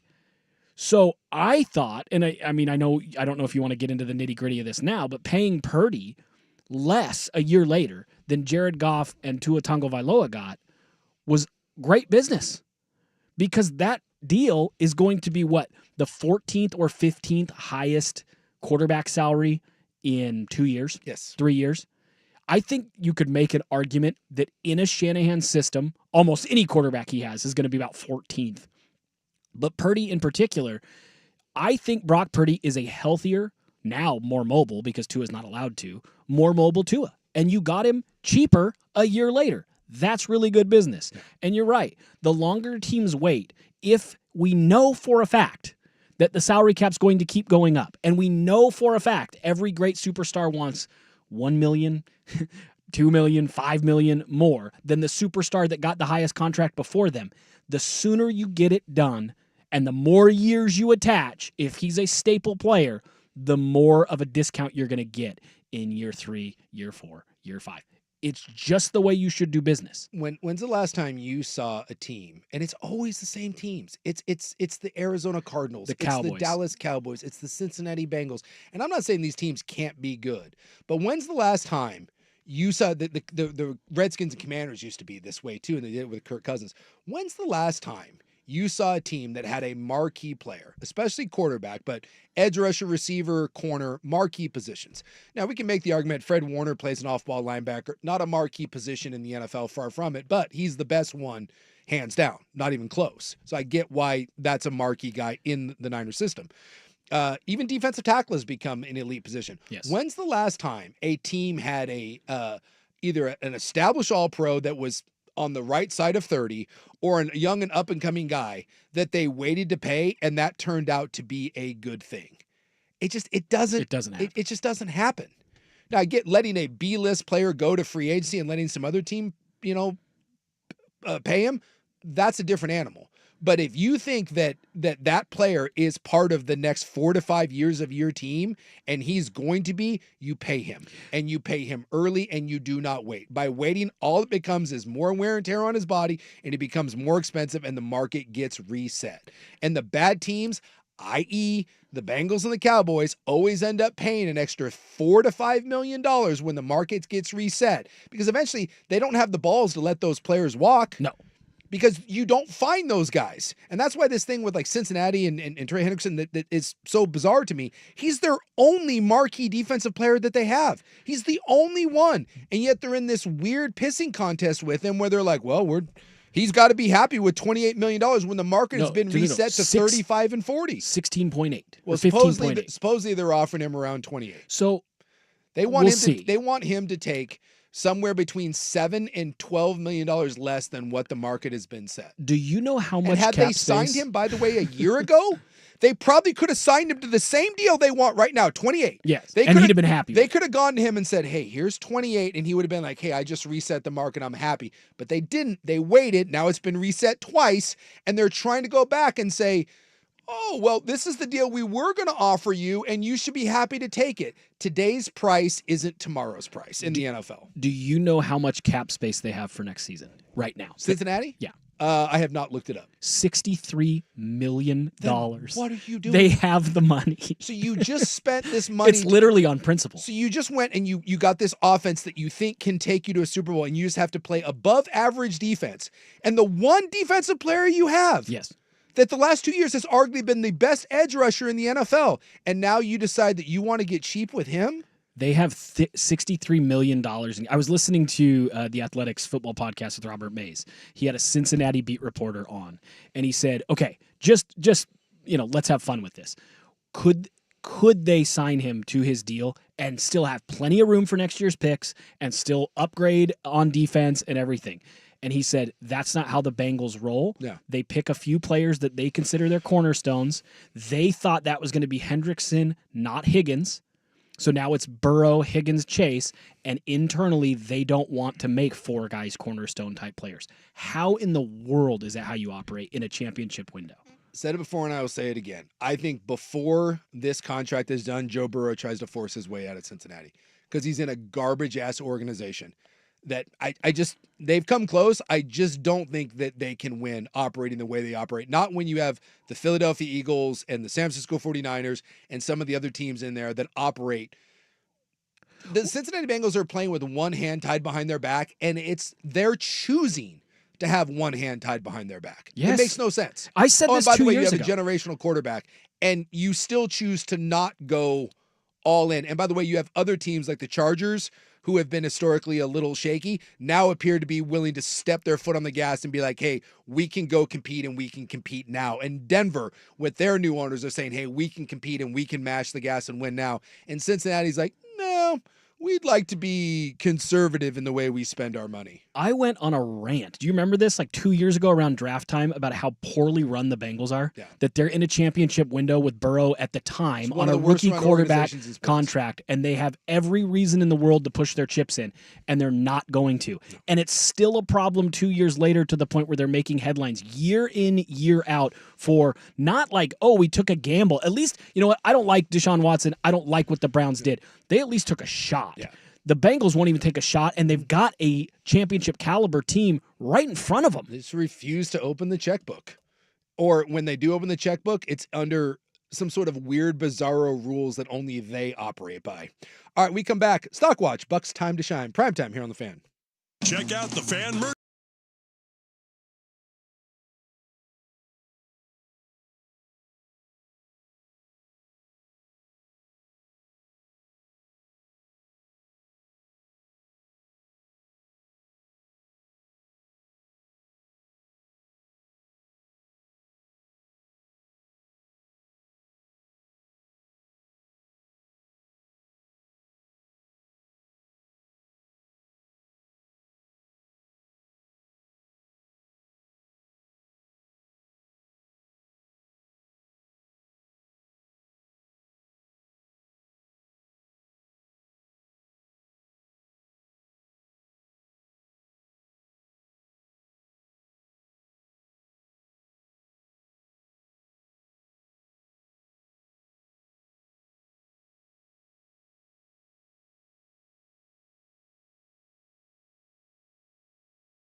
1-800-DIVORCE today. That's right. Know your rights. Plus, those are good dudes out there. Shout out to Colin out there at the Vancouver office. Good people out there at 1-800-DIVORCE have helped several friends of mine. Buckley, eventually, hey. Whoa. No. Nice for others. Nice for others. Buckley's the happiest married guy I know. I just kind of Is that their slogan? 1-800-DIVORCE, nice for others. Maybe not for you, but for your friends. For the friends. I have had several friends that have used them. And you've told me that. They're very, very nice people. Buckley's next. Why isn't Nemec next? I'd like to needle you a little bit. No, I'm kind of terrified of married. That's true. Oh, is that right? We've been together for 12 years, and we've never actually technically gotten married. Okay. I'd like to think every now and then that Mrs. Buckley listens, and then Buck has to go home and deal with something that I said. Every now and then, but rarely. My wife listens quite a bit. I know. And you have had to deal with things that I've said. Absolutely. It's one of my favorite things is I love poking and then just disappearing into the background. You do the Homer into the hedges. Yes. I love just kind of throwing like a ripple into the pond. That's called the Nick Cannon. Yes. And just watching it. I love the idea of Buckley going home and being like, really? Poking and then walking Why away. didn't you say so? Why didn't you stand up? And then meanwhile, so I was listening today around 4:12, and you're like, you were you? Let's hope. Let's do a little stock watch. And as you noted earlier in the show, Sook, the golf tournament didn't have a lot of juice. It got close there for a second. Among the things that were the highlights or lowlights, much ado about media availability. I want you to listen to Amanda Balionis and her interview with Bryson DeChambeau, not the winner of the event. Man, I just didn't get it done. I got to learn how to be a little bit more precise with the wind, not let the wind affect the ball as much. It's a tough task to do because I hit it so high and the ball just kind of moves in the air. So I got to figure that out. I've got some tricks up my sleeve that I'm going to be working on, hopefully bring for the U.S. Open, but got to get some equipment here soon. We appreciate the time. You don't have to take the time to do that. Yeah, so I appreciate it. Thanks, Bryson. Thanks, Amanda. Now, internet saying that's a dig at Rory McIlroy, who, defending Masters champion, had his driver inspected. They believe that driver was removed from competition. Yeah, Scheffler had his too. But unlike Rory, so Rory opened up with a bad round. He went 3 over in his first round. He didn't talk to the media once, the entire PGA championship. And so the Amanda Balionis comment, you didn't have to be here. That's the rule on tour. They tell their golfers you don't have to do media. But buy or sell, it's Bush League for the defending Masters champ to come and not speak to the media once. Yes, I think it's Bush League. Juan Soto did this, by the way, after Juan Soto, former Yankee, plays for the Mets now. They had the Subway Series. Mets lost the series 2 out of 3, and Soto bailed, didn't speak to anybody. I just always think that's Bush League. I do. Part of being an athlete, whether you want this to be or not, is talking to the media, because it's the media, it's the conduit to the fans. The fans are the reason why you make a gajillion dollars. So, back in the 1940s, don't talk to anyone. You didn't make any money. But it drives me crazy that when you get all of the benefits of being Rory McIlroy or Juan Soto or whoever, college football coaches used to, the Chip Kellys of the world used to drive me crazy. You hate all the attention, but you sure love the $7 million. Right. So if you don't want that, then go coach at New Hampshire and no one will bother you. So yes, I think it's Bush League when Rory or anyone does the dip, and I don't want to talk to the media, even when it's not your like most sports. Your obligation. It's your obligation. It's required. But come on, you're Rory McIlroy. You're arguably the biggest name in golf. You're the defending Masters champ. You're coming off of that. You can't bother to go stand in front of a microphone for 5 minutes. So I just think it's a poor look. From Angel Reese to Rory McIlroy to Juan Soto, anyone that is such a coward that they can't face a question, or they can't face a question without getting their panties in a bunch and yelling and screaming, about the unfairness of the media, Draymond Green. I struggle with that. Yeah, I agree with you. It does seem as though availability and golfers has come up a lot in the last 6 months. Yeah. I am not the biggest golf fan, I will readily admit, despite the hat, and sometimes having a full-on golf outfit when I come in here.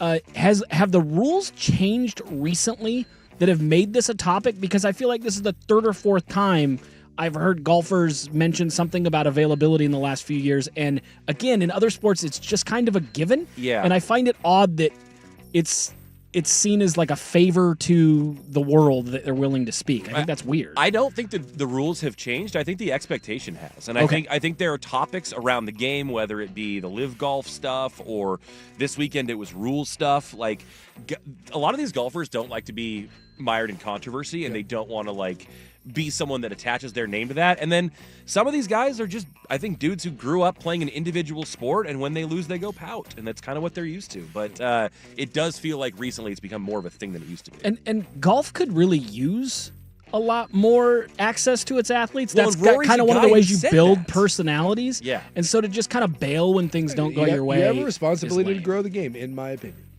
Let's move over to the WNBA. Suk just mentioned it. Angel Reese, maybe the hottest thing on Twitter over the weekend after the flagrant foul from Caitlin Clark.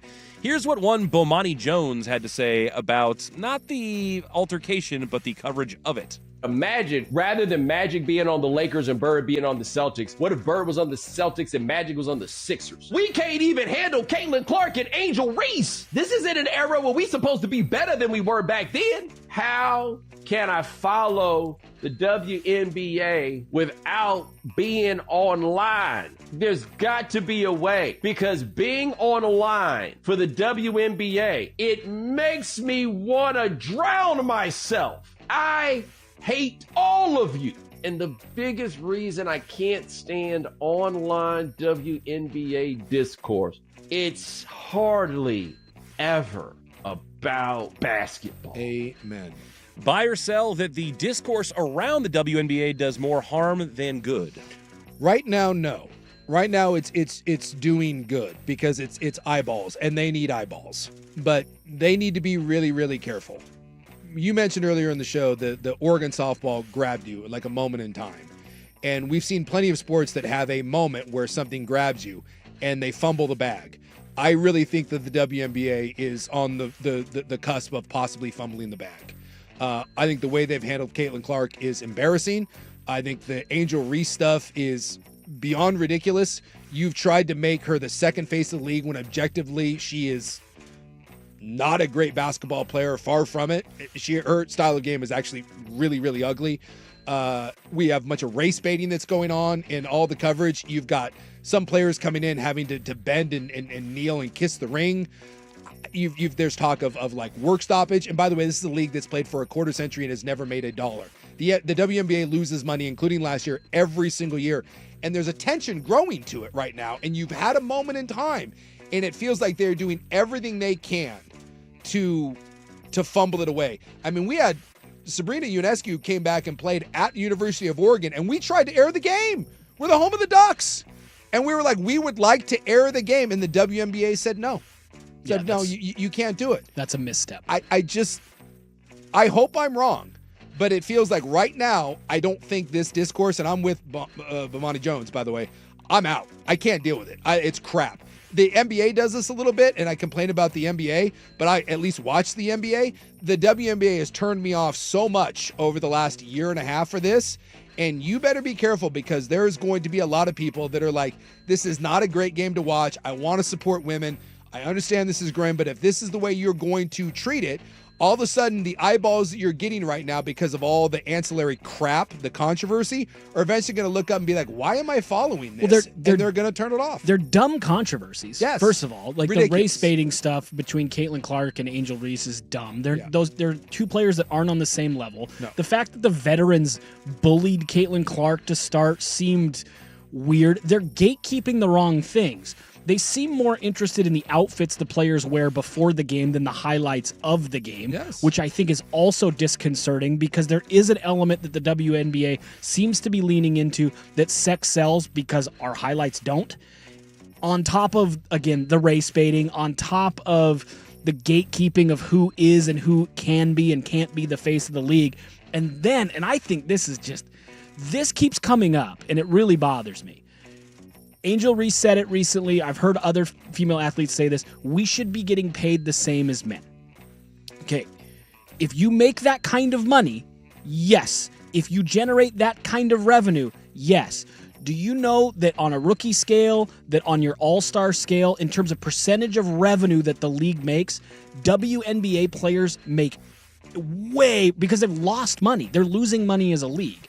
So the fact that they're paying their players whatever it is, and it's not a lot, and I do think that's a problem societally. But you can't get paid $30 million a year if the league doesn't make any money. From a percentage of revenue, WNBA players make significantly more than NBA players. It's that the league doesn't make any money. And part of that is stuff like, hey, Sabrina's coming home, and we'd love to raise awareness at 1080 of Sabrina Ionescu, of your league, and they say no. They're gatekeeping the wrong things. I agree. I think the WNBA is in a really, really precarious position, and they shouldn't be. This should be the time they're really capitalizing, and I think when WNBA stuff comes up anywhere, we all kind of go, oh. Yeah. And I think they're leaning in. The NBA covers a lot of and the NBA gets flack for this. We talked about it on the show. One of the things I hate about NBA coverage is half the time is, how does this star get to the next, like Jokic loses in the playoffs, and it's Jokic is he really an MVP, and where does he need to go? It's rankings, it's GOAT talk, it's legacy, it's shade, it's all of that. It's more than basketball. I think NBA fans are the least educated fans. You can't get away with that stuff with football people. No. You can't say, rank the running backs. It's like, whoa, we need to talk about offensive line play. You can't do it in hockey, and the NBA gets away with it because it's the NBA, but there's a lot of flack, and I hope that the WNBA doesn't take a page from that and lean into all the things that I think eventually will. That stuff that they're leaning into right now feels like a flash in the pan and not something that will continue to grow the game step by step. Agreed. And I want that game to grow. I want that to be successful. I don't know. I'm worried at the direction that it's going. Stockwatch brought to you by 1-800-DIVORCE. Not Ryan Buckley, but if you out there need to have someone help you out a little bit, maybe things aren't going so well, maybe call the boys out there. Not me, but a guy I know. 1-800-DIVORCE. Good people out there, and we'll answer your questions free of charge when we come back in the news here on Primetime. Now, from the George McCoy at Warren Allen Sports Desk, a Sports Center update on 1080 The Fan. Brian Buckley with this SportsCenter update. First on the Fan, some gridiron news today. The defending Super Bowl champs, the Philadelphia Eagles, have announced a multi-year contract extension for their head coach, Nick Sirianni. The terms of that deal not yet disclosed, though he was going into the final year of his contract. In the NFC West, the 49ers make Fred Warner the highest-paid linebacker in all of football. The four-time All-Pro set to ink a deal for 3 years, $63 million. The Mariners in the Windy City tonight, opening up a 3-game set with the White Sox. Luis Castillo takes the hill for the M's. Davis Martin gets the ball for the Southsiders. First pitch coming up in a matter of moments out in Chicago. On the College Diamond, the Oregon softball team has punched their ticket to the Super Regionals after a Sunday night walk-off from Desiana Patman. Oregon will host Liberty in this weekend's Super Regionals starting on Friday at Jane Sanders Stadium. And on the baseball diamond, Oregon outfielder Mason Neville and Oregon State shortstop Iva Arquette both been named semifinalists for the Golden Spikes Award given to the top player in college baseball. More sports scores and stories in 30 minutes. I'm Ryan Buckley at the George McCoy at Warren Allen Sports Desk. Hurt and missing work, insurance companies acting like jerks. Don't call your mom. Call George McCoy at warrenallen.com. It's back. The 11th annual Fan Golf Classic at Langdon Farms Golf Club happens Tuesday, June 24th. Presented by your local Toyota dealers. Reserve your foursome now at 1080thefan.com. We're talking if you need to, you need to call someone because maybe, the marriage isn't going so well. You call 1-800-DIVORCE. But then maybe if the marriage isn't going so well and then the wife hits you with, I don't know, say like a Subaru, for instance. Not that anyone we know here drives a Subaru, but let's say maybe a late model Forester, cloth seats, maybe some... Applies to both of us here today. Some Cheeto stains in there. I'm just saying. Like maybe you're coming home, maybe after a hard day of working on the radio, and you don't know why, but all of a sudden she's angry at you because someone said something. Who knows who could have said something. Next thing you know, she runs you over with the Subaru. Now you got a busted leg and a busted marriage. What do? You need an advocate. You need an advocate. That's what you need. And in that situation, you call Donican. If you've been hit by a late model Subaru Forester, you need more than an attorney. You need an advocate. So you call Donican. go over to advocateslaw.com, click on the link over there, and you talk to them, and you explain the situation, and they'll let you know whether they can help you or not. And then hopefully you guys go out and have a drink, because those are Donegan. Great time heading out to a bar. Don't play poker with them, though. You'll end up losing money. I still may owe, I think I owe one of them like $50. I got taken. It's a sucker bet. Be careful. Be careful with an attorney. Sounds like you need an advocate. I do. Be careful. If you're out with like a cutthroat attorney out at a bar and they're like, hey, do you think we can find some cards? And then like they magically find some cards and then you start playing poker, chances are you're about to lose some money. But they're really good at what they do, and you will never have to pay them. The insurance companies pay them. They don't get paid until you get paid. Good people. I trust them. You should too. So if you have been injured in any sort of accident, whether it be Subaru or otherwise, give them a call or check them out online, advocateslaw.com. Hey everybody, Sprague here. My friend Bill at 3 Mountains Home Services want to make sure you and your household keep your drains cleared. What can we do to keep our drains running smoothly, Bill? Some tips to prevent drain issues are to make sure you aren't using your sink as a trash can. Put as much leftover food scraps as you can into your compost or garbage before putting it down your drains. And certain things like coffee grounds and eggshells should never go down the drain. Wow, thanks for the tips. 3 Mountains Home Services has a special offer for a limited time right now. They'll clear your drain for just $59. Call 3 Mountains Home Services or schedule online at 3mountainshomeservices.com. At Fisher Investments, we may seem like other money managers, but we're different. Are you really that different than the rest of us? We are. As a fiduciary, we always focus on what's best for our clients. What services do you offer besides investing? We have a team of specialists in financial planning, estate planning, and more. Your clients rely on you for all that? Yes, we ensure clients receive unparalleled service at every step of the relationship. Okay, but you still sell commission-based products, right? No, because we believe that's a conflict of interest. We prioritize service over sales goals. So, then how do your fees work? We have a simple and transparent fee that's a percentage of our clients' portfolios. So we do better when our clients do better. Wow, we're more different than I thought. At Fisher Investments, we're clearly different. Learn more at fisherinvestments.com. Investing in securities involves the risk of loss. Here's Comedians and Sketchers Getting Comfortable, presented by Hands-Free Skechers Slip-Ins. Hey, I'm Bobby Slayton, and I'm here with my pal, comedian, and Skechers ambassador, Mr. Howie Mandel. Why did it take so long to invent something as amazing as slip-ins? I know it seems simple, but it took Skechers to invent a better pair of shoes. Yep, with Skechers Slip-Ins, you just step it and go. You don't have to touch your shoes. And by the way, Slip-Ins are for the whole family, men, women, and kids, in all your favorite Skechers styles. Find Skechers Slip-Ins at a Skechers store, Skechers.com, or wherever stylish footwear is sold.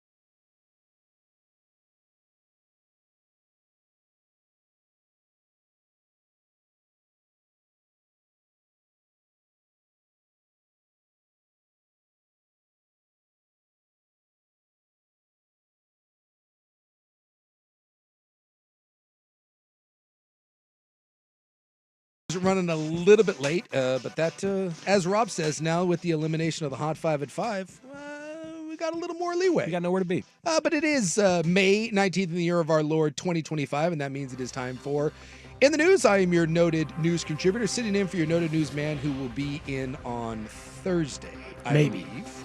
We're hoping. It is National Roadie Day, so shout out to all you roadies out there, keeping the music industry alive. Okay. Well, one of my dear friends started out as a roadie, and now he's the kind of the king cheese of Metallica's road crew. Really? Yeah, that's cool. It's a great story. Yeah, he was just a Milwaukee kid that started working like in the 1970s in clubs and worked his way up, and now is the production manager and is in charge of that tour of the arguably the biggest rock band of all time. How many Metallica shows have you been to? A lot. More than 15? Oh God, yeah, we're well into the. I mean, I'd probably seen. I mean, they've been my favorite band since I was little, so I probably saw them 12 times when in my youth. Okay, and then I've been hanging out with this guy for the last 18 years, and I've probably been very fortunate to see him another 20-ish. Oh, wow. Okay. A lot of times since then. Yeah. I've been very fortunate. It's kind of one of those things like when I met him all those years ago, I didn't even know. We just kind of became friends. And then a couple years into it, he was like, hey, by the way, I used to do some stuff with this band. He goes, you kind of like him a little bit. And so it was like 3 years into knowing him that I actually found out that he was... Oh, that's cool. Yeah. Yeah. Yeah, it was kind of cool. He like invited me out to a concert out in Detroit. And I was like, what? And he goes, just shut up and get on an airplane. And I flew out there having no idea. I just flew out to like this festival.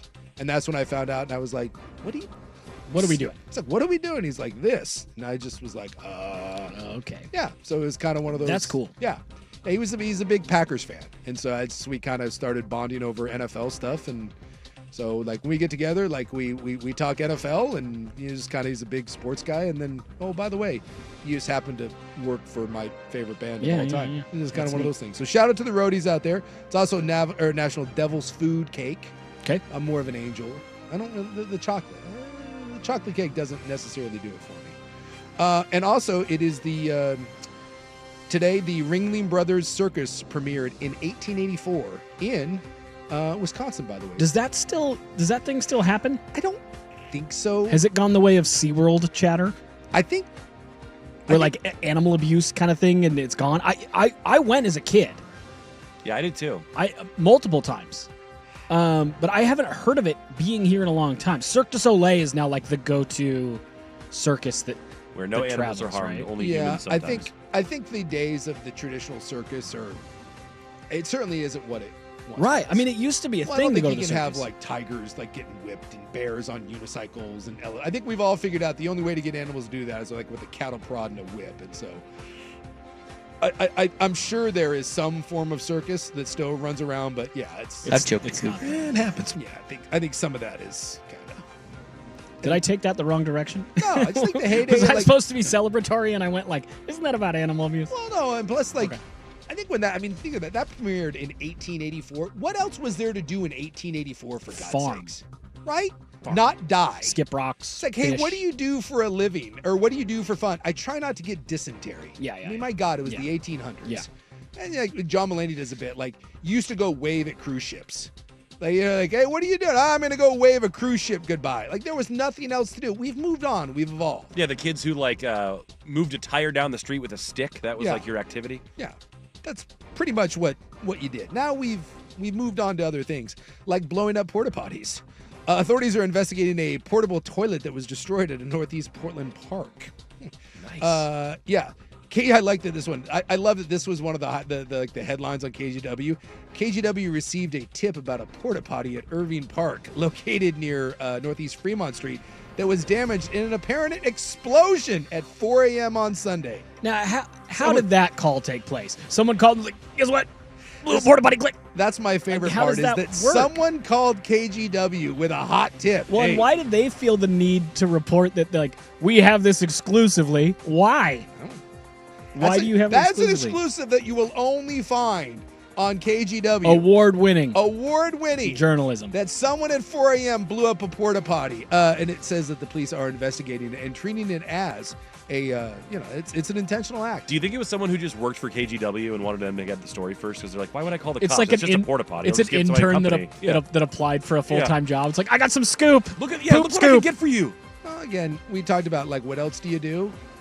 If you're 16, what do you do? You blow up a porta potty. Yeah, this feels like a waste of time to investigate. Unless it really blew up, like it was a massive explosion. Well, I saw it did look like it blew up. I mean, I'm not going to say it wasn't like an exploding whale, but someone did blow up a porta potty. And I feel that that's a time-honored tradition.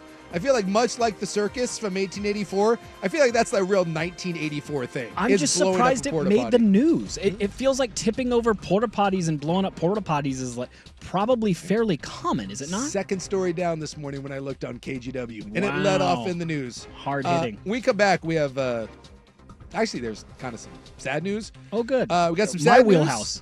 news. We got some controversial news, and then we have some positive news. We have a hodgepodge of stories before we careen towards what used to be the Hot 5 at 5, and now we'll just do headlines. In the news returns when we come back. Primetime here on The Fan. This is the Fan's Window into Sports, a view into today's top stories. Brought to you by Window Nation, online at windownation.com. I need to decide, there is a Eurobasket, the European Championship. I need to decide that. I need to talk with the coaches and with some of the main players, let's say like that. And we will see, But from now, like next couple of days, there's going to be a lot of beer probably. I love Nikola Jokic. By the way, we all give Luka crap. No one says anything about Jokic. Nope.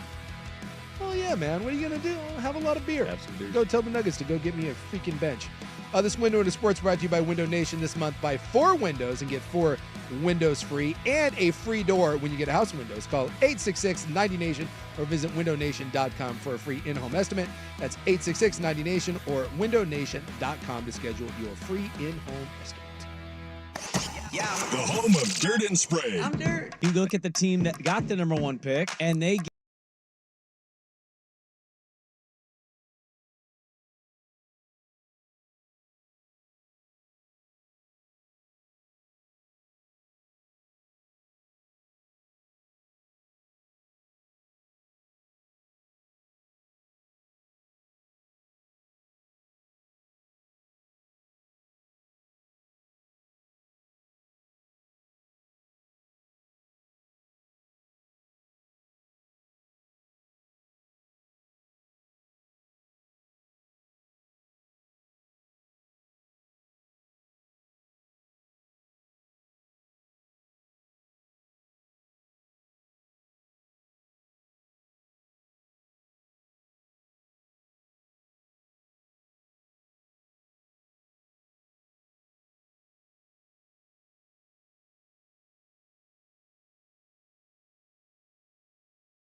On 1080 The Fan.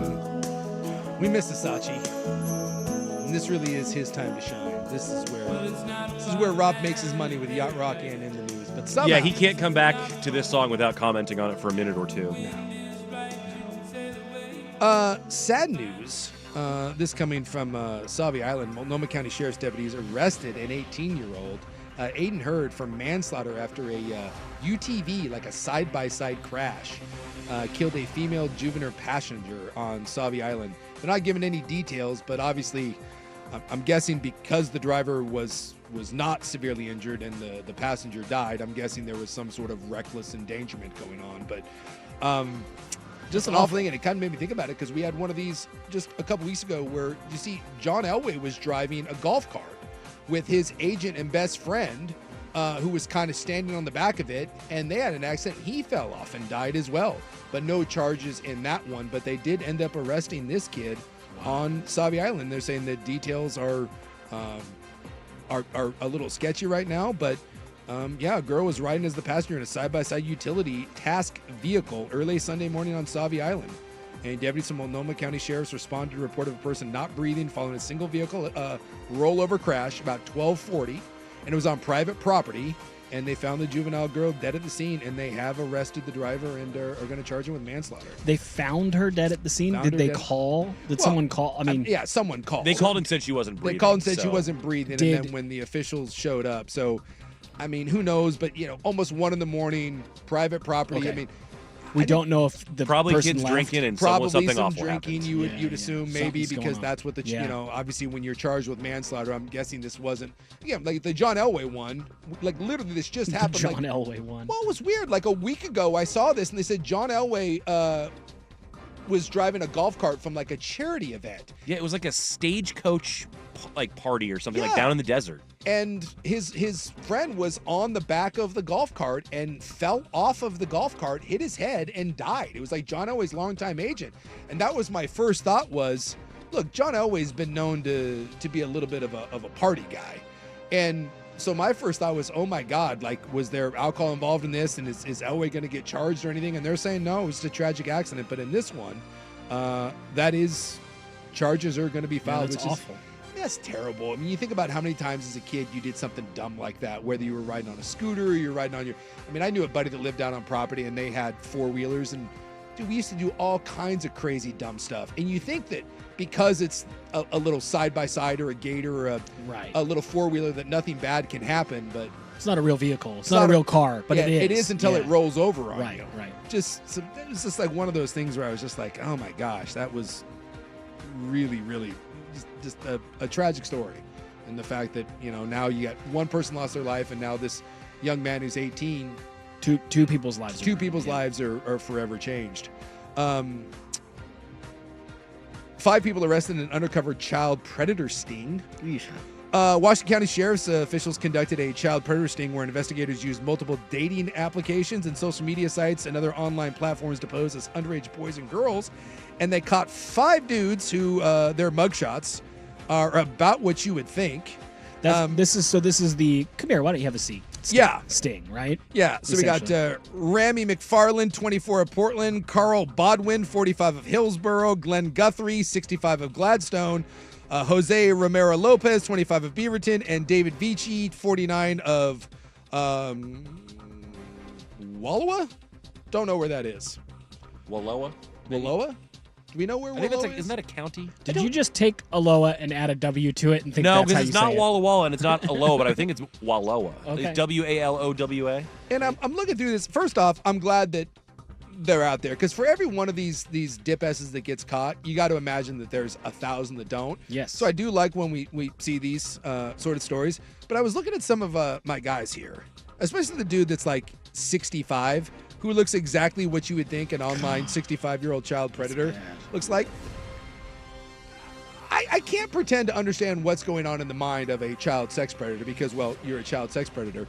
But the level of confidence, I'm asking, is there a more confident person in the world than the child sex predator? You are 65 years of age. Glenn, I'm looking right at you. And you look like a child molester, like right out of Central Casting. You got the horn-rimmed glasses. You're bald. Like this isn't like George Clooney at 65. You know who I think I could snag? Right? A 16-year-old girl. 16-year-old, like what? In what world do you think? Like you're just on you're on a site and all of a sudden you're like, ooh, 14-year-old girl. Let me send this to her real quick. And you actually think that the 14-year-old girl is like, yeah. It never dawned on you that maybe that's an undercover cop? Not only do you have the confidence that no human being should ever have, you're also the dumbest human being on the planet. Because you see this on those like the Chris Hansen shows, where it's just some dude that has nothing going for him, and he's like, I bet this 14-year-old girl is real excited to talk to me. Let me grab these Subway sandwiches, this bottle of Old Harper, and some condoms, and drive 7 hours to her house. Well, it even gets weirder where they show up and people are like, "Oh, she's in the other room," and he's like, "Okay, I'll wait." And you're like, "Dude, really? Do you really think this is how this works?" Yeah, like what? It's weird. Yeah, Very weird. What are we doing here? Other than Also, hopefully though, spending a significant amount of time behind bars, you pieces of crap. And thank God that there's actually like the police forces out there that are doing their best to try to keep these pervs off of the internet. This is good. I do not like the current social media trend of trapping these dudes as regular people. Yeah. And they have them meet at a 7-Eleven or whatever, and then they beat them up.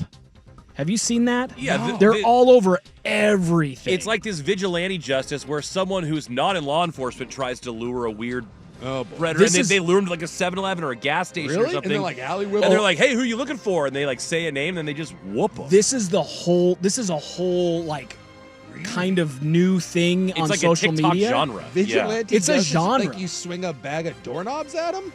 Sometimes they beat jump the 'em, hell like, out of them. yeah. Yeah.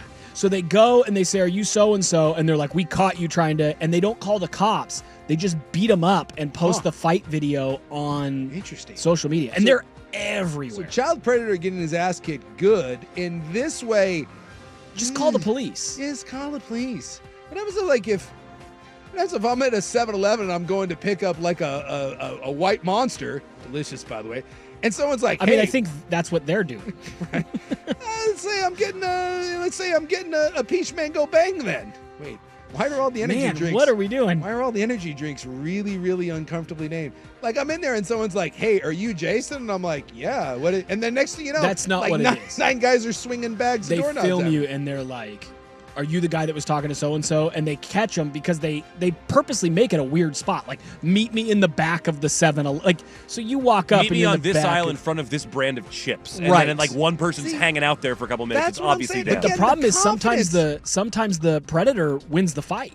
Oh. And then, so it's just bad all around. Yeah, I what can't believe happened- you haven't seen these. Well, They're no, because most of the everywhere. time when I see the child predator, it looks like that Glenn dude who's like got a blonde mustache, and because that's what they are. What happens though when you set that up and like the dude that's like Brock Lesnar shows up, and then you're like, "Hey, are you? You know what? No worries, man." Like, They probably just don't film those ones. Like some dude that's 6'4", 300 pounds and totally jacked, and they're like, just don't either that or stop the him. dude pulls out a gun and starts shooting at you. Yeah, let me just say, vigilante justice probably not the smartest thing in the world. Yeah, might want to leave that to the old professionals. All right, that'll do it for In the News. When we come back, we're going to some headlines, a recap of the weekend, if you will. Primetime here on The Fan. Swag here, and the spring weather has me needing to get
miserable. I had to get up at 10 o'clock this morning. Jason Sakanik. I'm a dude playing a dude disguised as another dude. Primetime on 1080 The Fan.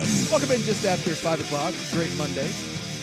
Weather's supposed to be nice the rest of the week. You know, it kind of went through that little the rainy doldrum, but as we get to the back half of May, going into Memorial Day, I think when I saw the forecast, it's like we got sunshine the rest of the week, which is nice. This is around that time of the year where we start hitting the sweet spot. You get into June, I'll make the bold statement, because I like to travel. Like, we just got back from Italy. I don't like to travel in the summer, because when you get into June, July, August, and I'll even throw September in there. Bold statement, not a better place to be in the United States than in the Pacific Northwest. Whoa. No. It's wonderful. I don't want to be anywhere else. Now, you give me right now, like you give me like, you know, obviously March and May, and then anything after like the middle of September, I'm with you. Million places better. But the sweet spot of the Pacific Northwest summer, late spring, early summer, where's a better place in the country that you want to spend? San Diego. San Diego can't appreciate it. San Diego's, it's 82. You just said, where's it nicer? No, it's nicer in San Diego. No, San Diego, I whatever. think it is nicer in San Diego. No. It's just like, Get just outta spitballing here. Get out of It's here also with what San made Diego. the San Great Diego Bay Area so wonderful. You It was can't nice appreciate it. 10 San months a year. Diego, please. So to be clear, your argument is you've got it so good in San Diego that you're not even aware of how good it is when it's good. Yes. Okay, that You're not I even win. aware. I win. You can't appreciate it. It's like you saying, you All know of a what's sudden really there's good? There's like light wind, and someone starts bitching. My buddy got a place down in Arizona for like a snowbird sort of thing, and I went and visited him. It was like at the end of January. Yeah. And it was like 78 with like a 4-mile-an-hour wind, and everyone was like, well, we can't go outside. It's too windy. Like, you become weather cowards. You don't appreciate But it. that's a different argument. That's San a totally Diego- different argument. San What Diego's your outta basic here. argument is, I go to this restaurant because I really, really like getting a steak there. And so it's my favorite restaurant, but the rest of the menu, not great. And I go, you know what's a better restaurant? This place. Because they have 15 entrees that are amazing. And you No go, one- no, too many things, too many You're delicious telling me- things to you're choose telling from. me July 1st. Nonsense, You're Tom. telling me you two San Francisco, San Diego donkeys. It's July 1st, and you're saying, hey, I got an idea. Let's go down to San Diego. And you're like, yeah, because you're escaping to what? Weather? Well, No, I don't you're know not- if you, I mean, There's no reason to go it rains anywhere. here in July. It rains on 4th of July regularly. Oh, stop it. It does Go all the back and look time. at it. Stop it. Go back and look You're at gonna it. sit here and tell me that July our weather sucks and that you need to escape to or San that Diego? it can suck because it's more guaranteed to be good in San Diego. That's ridiculous. You're not saying we're going to go to break and you're going to be like, that was fun to make the argument that was nonsense an argument. There's no way you there's really no think this. reason You to don't go really think this. anywhere else in the country. I don't want to entertain in the this summer nonsense. when you're in the Pacific Northwest. That's wrong.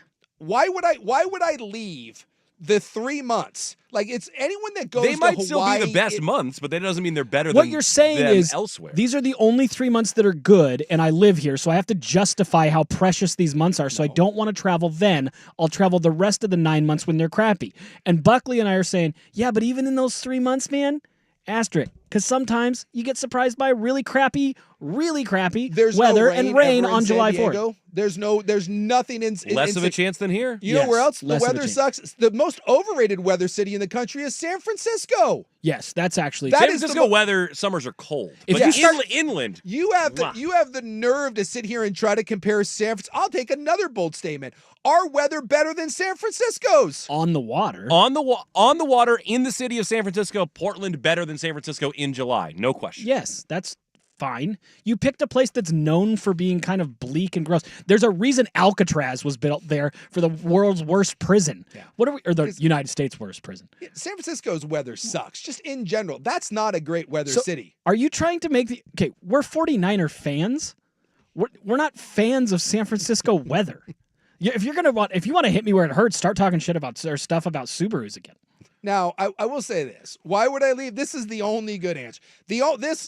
I will die on this hill. I love the Pacific Northwest. I Yes. do. It's an amazing place. I love it here, and we get crapped on too much, and I'm going to fight back. But I asked, give me one reason why you would leave in the summer, and that's this Smokey the Bear. All right, that's fine. But you know where else burns? California. California is on fire too, so it's not just us. Now, if you say you want to leave here because if we're on fire, California's on fire. So if you want to go to a non-fire place, I'll listen to that. But Southern California burns too. And so does Hawaii. You just asked about weather, not which place has natural disasters. Well, that's part of the weather. No, it's fires are not part of weather. Well, they're caused because of dry. But I see. It's not hurricanes or I see earthquakes. who you voted for, weather denier. You're one of those. Wearing your red hat. I can't believe with a completely straight face. You do it You're anymore, saying you're the gonna have Pacific problems. Northwest doesn't have rain issues in June and San July. Diego gets the June gloom. Portland is as good as San Diego in the summer weather-wise. It's called rain. Comes down from heaven. It goes drip, drip, drip. I will contend to the day I die that our summer months, June, July, August, as good as any place in this country. They're very nice. They're not the best in the country. As good as anyone in the country. There's no reason to travel. Already moving the goalpost. But We've that's got fine. it backwards. You said it was the best anywhere in the world. You do not have to travel. You should not have to travel to go someplace nice during the summer. I think if we were smart in the Northwest, we would change our summer vacation for school. We would change it to fall vacation. We should run our school year differently because in the summer, it sucks when you leave because you're leaving to go somewhere when we have the summers here are kick ass. What we should do is force the kids to go to school through summer. And then when like October hits, then we give them the fall off, not the summer. Way better. See, now I know this whole thing is just wildly disingenuous.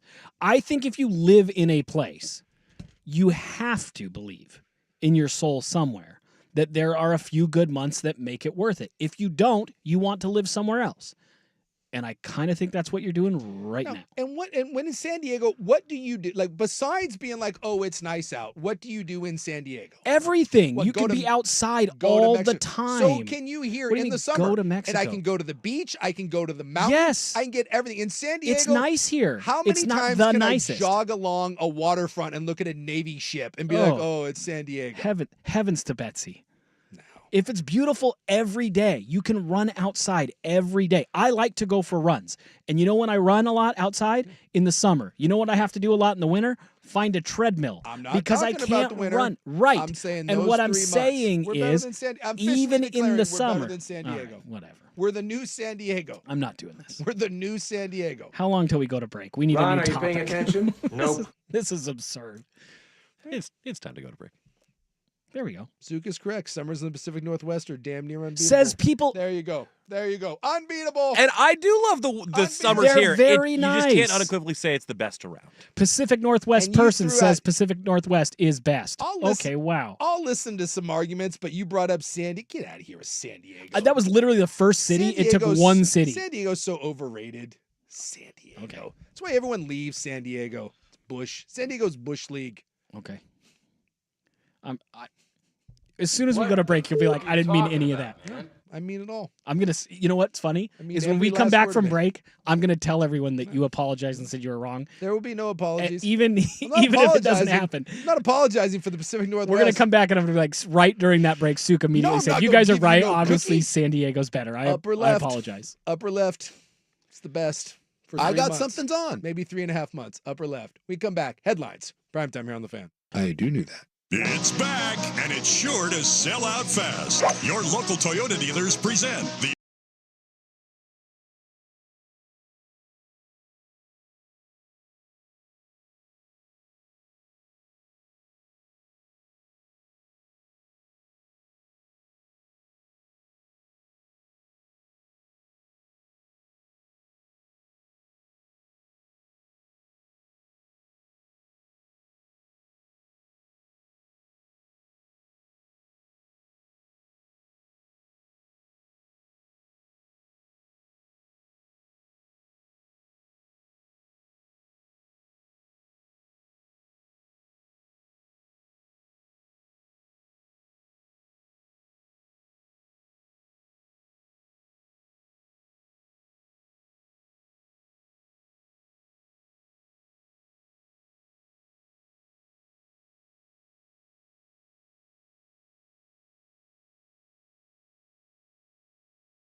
and like they're gonna be like, "Oh, it's the greatest person in the world," and the other half hates you. I would do it. Oh I no, would. you I would 100% would enjoy doing. Yeah, It. I think it would be a the nightmare most for me. smug press Yes, secretary you would. of all time. Yes. Just lean in and start berating people for questioning you. How dare you? You question my integrity. And then as soon as you get off stage, you just start dying laughing. You're just like, "Bah." I could see you enjoying it for That sure. being said, the summer's here, better than the summer's in San Diego. Fair enough. Till the day I die. What do we got? Weekend. It was supposed to be a big weekend in sports. I think the 2 Game 7s were a bit of a dud. That is one thing, like when you sit down, like this weekend, I was kind of fired up. One, I'm a big hockey guy. So like the Maple Leafs Game 7 against the Panthers, who I absolutely hate, I was stoked about that. Yeah. And then the NBA game was kind of secondary. The NBA game was more of, all right, it's a Game 7. It's a nice storyline. Jokic and the Nuggets, you had the Aaron Gordon thing, and Oklahoma City clap scene if they don't get it done, and then the debate of, are they too young? So that was, I was intrigued by that, but it was the hockey one that I was jazzed up about. And I was the other way, where I was really excited about basketball, and if it were tied late in hockey, I'd turn it on to see. Yeah. And both of those games ended up being blowouts. Terrible games. There was nothing remotely interesting about either one. So we always make the argument that there's nothing better than a Game 7 in sports, but I would also make the argument that there's nothing worse than a Game 7 that doesn't live up to the hype, or God forbid you get 2 games that don't live up to the hype. And then you're just forced to kind of sit there on the couch and like, I don't know if you do this, but like I'm kind of scrolling on my phone, and you're like, because there's nothing else. There was like nothing else going on. Like those, like I bookend my day of like, this is what I'm going to do. Like you're like, because the Denver game was first and the hockey game started later. So I was like, dude, this is going to be a great, my gal was out of town. She was up in Seattle. So it was like, ordered Chinese food, had some Coors, had some banquets ready to go. And it was like, that was my Sunday. And then just, yeah, it's late May in the Pacific Northwest. You cannot possibly go outside, so you have to watch Game 7s. Yeah. You know what I almost did and didn't get to go because of things in my life? My wife, and bless her heart, was like, you've been going through it. We've been going through it. It'd be fun to go do something fun. Mm-hmm. So she looked, and for some reason in Seattle, Kendrick Lamar, SZA floor seats were not very expensive. That's where my gal, she went up to Seattle to see so Kendrick she was Lamar. Gonna get me tickets, surprise me with tickets to Kendrick Lamar. And she ended up having to work, and we had a kid's birthday party the next morning, so it didn't work out. And I was really kind of sad about it. Oh, yeah, but I played it off like, I don't care. I love doing the kid birthday parties. I love being at those play places with 26-year-olds. It's so fun. Like a Johnny Jump Up sort of place. Yeah, it's called Raindrops in Clackamas, kind of by the Clackamas Town Center. It's a play place like Super Play or, those ones where you can climb around. It's like an extended version of the McDonald's play place, where it's big and huge in it. Yeah. And they let, 30, 40, 50 kids run around. A lot of dirty ball pits. The gift that they gave kids, that you go to a party and you get little gift party baskets. bags. Yeah. Gifts now? Instead, they've always done that little party. I've been out of it. Like my youngest kid's 20 years old, so I don't remember a goodie bag. When you go to the party, you bring a gift and you get a goodie bag. Yeah, we did that when I was growing up. It was like you get little like trinkets in there, like little mini toys, stickers, something like that, a couple candies. I don't know. He's a Minecraft fan. So the gift was not a goodie bag of any goodie bags. It was inflatable weapons, which they inflated pre-party and gave the kids at the start of the party. I like that. So the kids I just got beating the hell out of each whacked other? with an inflatable axe and sword. Child warfare. Rather than just driving home from a Kendrick Lamar concert. So my weekend, not ideal. First off, kudos to the parent for doing that, because look, weapons are what every kid wants. Yes. Oh, kids had fun, but there were tears shed. That's fine. Yeah. Get over it. Yeah. That's fine. Not my kid. Dude, the only That's not how my if kid you're rolls. giving out toys at a party, I would hope that it was some form of weaponry. Inflatable weapon. Well, yeah. How bad? Like inflatable, or maybe like a Nerf those gun plastic ones, like a plastic the inflatable hammer or whatever. Yeah. It was sword, axe, battle axe on both sides, and it was. I like where we're going And with a that. pickaxe. All right. Yeah, I've seen those. Yeah. My kid was into Minecraft when he was little. All the different tools from Minecraft. I just don't remember. Like, we've had birthday parties, but I've never given out a gift bag. Was I doing it wrong? My wife is the queen of gift bags. So for Valentine's Day, you give a Valentine. Everybody gets a Valentine and a candy. My wife makes gift goodie bags for every kid. So they get multiple candies, glow sticks. Now, here's the thing. Do The you whole have thing. to change it? Because when I was a kid, the big one was, and I passed this on to mine, you give your friends and the girls that you think are cute, you give them the best candy and the goodies.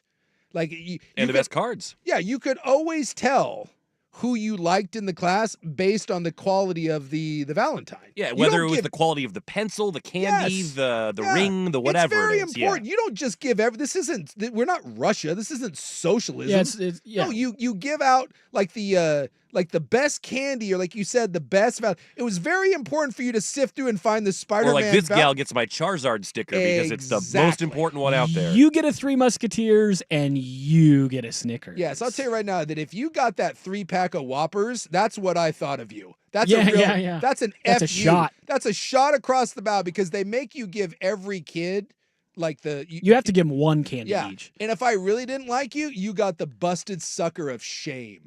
That was my ultimate pitch across your bow. Smack it on the desk a few times. I would take one of those. Here you go, Larry. That's right. I would take the most generic sucker that I could find, and I would save him from Halloween. And you better believe that kid got a broken sucker. You're giving out spite candy. That was spite candy. I didn't like the fact that I had to give a Valentine to every kid. Because there are certain kids that don't deserve it. Let's be Exactly. honest. But Let's now- be honest. But I do get now why they have to do it, because there's always that one kid that maybe is the smelly kid, and then he would get none, and then he would go home and cry, and then like you can't have that. I get it. Future school shooter. Or Disney villain. Like I get it. You can't have that. But it was also important for me to let the people know that I thought this of you versus that. Like I used to give out NFL pencils. I was a big NFL pencil guy. Who got the Browns? Yeah, I like you, the Arizona Cardinals, much. Whoa! Exactly. How hurtful. Yeah. How And hurtful. if you got the Dallas Cowboy or the San Francisco pencil, I thought a lot of you. Oh, there you go. I didn't know if that was going to be another shot at us Subaru. No, because the 49er pencil was gold. Yes. It was a gold pencil with the red inlay, and let me tell you, that was whatever. Oh, I know. And that was like when And I their was a kid, reputation was golden, too, so that Right, it was always just helps. perfect. that was You peak Joe rooting Montana. for a champion. The three best pencils, like if I really thought something of you, you got the 49er pencil, the Dallas Cowboy pencil, and the Philadelphia Eagle pencil. I thought you might say Steelers. I didn't like the Steeler pencil that Didn't like much. the It was Steelers. black, and it wasn't as cool. Okay. The Eagles pencil was white with like that bright green, Mhm. and it had the cool old Eagle logo on it, which I really liked. It was a standout pencil. And sneaky good, and I didn't appreciate it at the time, the old Buccaneer creamsicle God, I was pencil. just going to ask. You took my question. So my question was going to be, they say you don't recognize the good times until they're gone. Yeah. When you were a kid giving out those pencils, the two teams I was going to ask about were the Tampa Bay Buccaneers, you already answered that, and the Houston Oilers with that baby blue. Were get it. people aware No. of what it could be then? Because now it's nostalgic and it's beautiful. There's a lot. If I could go back to when like 8-year-old me, I have a lot of apologies to give out. Yeah. A lot of apologies.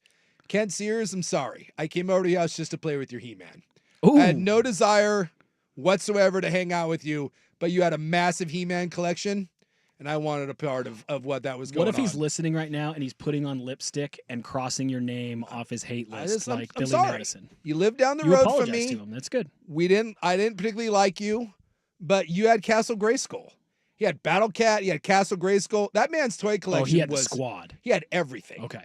He had the G.I. Joe aircraft carrier. When I was in kindergarten, I picked my friends based on who had Nintendo. I would meet new kids, and I'd say, hey, what's your name? Do you have Nintendo? If the answer was yes, can we go play at your house? It didn't really, the other stuff didn't matter. And then there was another kid. His name was Steve. And let me tell you this.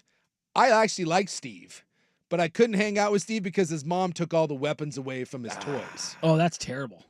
Like what? What's the point of Thank you. Michelangelo if you don't get the nunchucks? Yeah. Like I'm going over there and like, hey, let's play. Yeah, exactly. We're going to play some Ninja Turtles. Are my G.I. Joes not going to bazooka each other? What are we Thank talking you. about? Exactly. At that point, now we just have men. Like we're not even playing with action figures. We're just playing with men.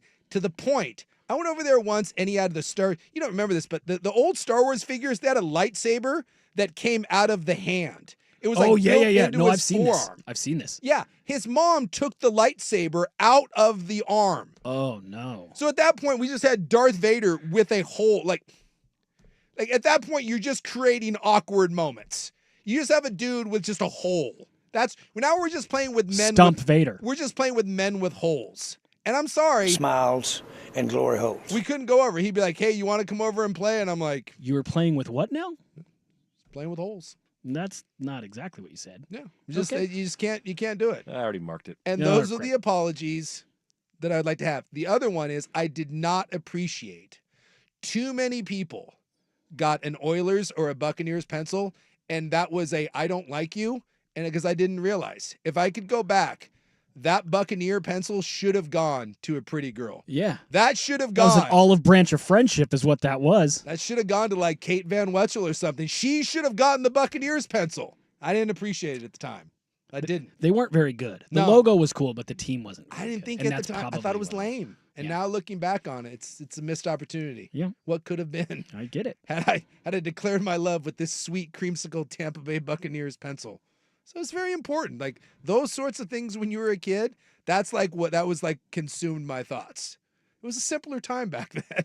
See, and that's where I think my wife doesn't allow for enough range because every kid is supposed to get like 2 candies, 2 glow sticks, that whole thing. Yeah. There needs to be more wiggle room for Jordan to really stick it to people. Yeah, not anymore. We have to. Yeah, I know. We've leveled the playing field. I get it. We come back. Speaking of the Tampa Bay Buccaneers, let's get into some NFL stuff. You're an NFL guy. We'll talk about what is your most intriguing storylines as we kind of have now gone through rookie camps. We're kind of into the OTAs, and now we're kind of getting into the meaty part. We've got the NFL schedule release, and we look ahead.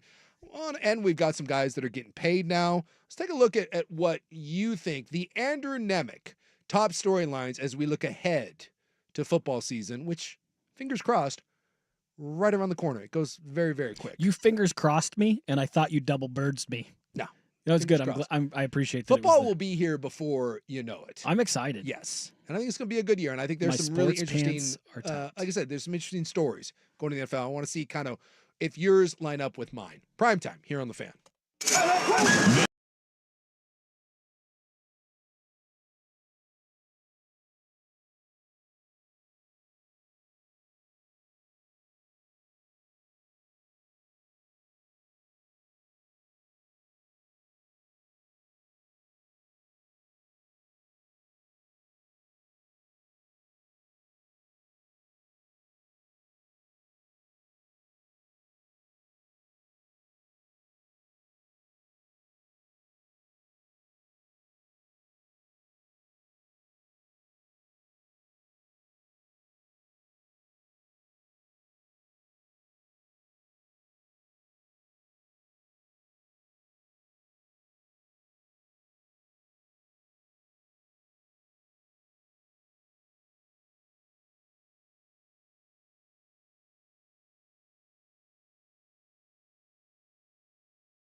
Oh, no. It's true. You take that Star Wars lightsaber figure and you take the lightsaber out of his hand. We're just playing with men with holes. Men with holes. What are we doing? That's going to age beautifully. Smiles and glory I don't know holes. whatever happened to him, but his mom wouldn't let him have any weapons at all. It's ridiculous. He couldn't even play like laser tag. It was one of those moms. He was the single mom and the single kid. And yikes. She's a little overbearing. Probably a huge gun nut now. I don't know. Sometimes you go the other way as you get older. He moved away when he was like 11. I have no idea what happened to that kid.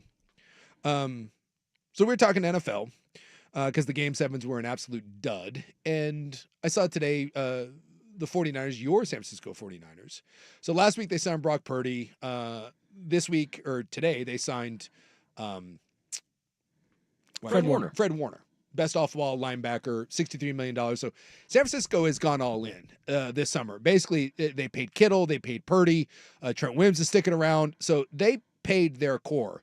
And when you look at that division, a lot of people are writing off the 49ers. And when I saw that the Purdy and the Warner deal, I think San Francisco is one of the more interesting stories going into next year. Because I think a lot like Buffalo last year, you lose some key guys that we know their names and we freak out. Yep. I think, to me, the NFL general public, because I think some NFL fans are really, really in-depth. There's no sport that has a more knowledgeable fan base than the NFL. But I think a lot of casual people, we fall in love with names. And so when names leave that we know, we assume that that's some sort of big gut job. But so a lot of the players that left San Francisco, they didn't play the last year and a half. They've been hurt or they were just kind of inconsequential. So I think this idea that San Francisco is going to fall off the map, I would make the argument if San Francisco is healthy, I think San Francisco is going to have a big bounce back. But just what happens there, I think that's one of the more interesting storylines. In fact, that entire division to me is very interesting. They're favored in all but 2 or 3 games. They've already announced the schedule and gave the early spreads. They're favored in all but 2 or 3 games. And to your point, Javarius Ward missed almost all of last year. Yeah. Talanoa Hufanga came back for 1 game and got hurt. Dre Greenlaw, ineffective because he was coming back and he's hurt again. So they kind of dodged a bullet not signing him. A lot of the guys, Deebo Samuel, wildly ineffective last year. With no Ayuk, Samuel, and he's on the wrong side of the age curve. He's not a factor for him. No Ayuk most of last year. Christian McCaffrey missed a huge part of the year and he'll be healthy. I think the Niners are going to be just fine. It'll take a different look, but the main core is coming back, and it's actually a pretty good core. You look at teams and you go, man, they had a great draft or they had a great free agency.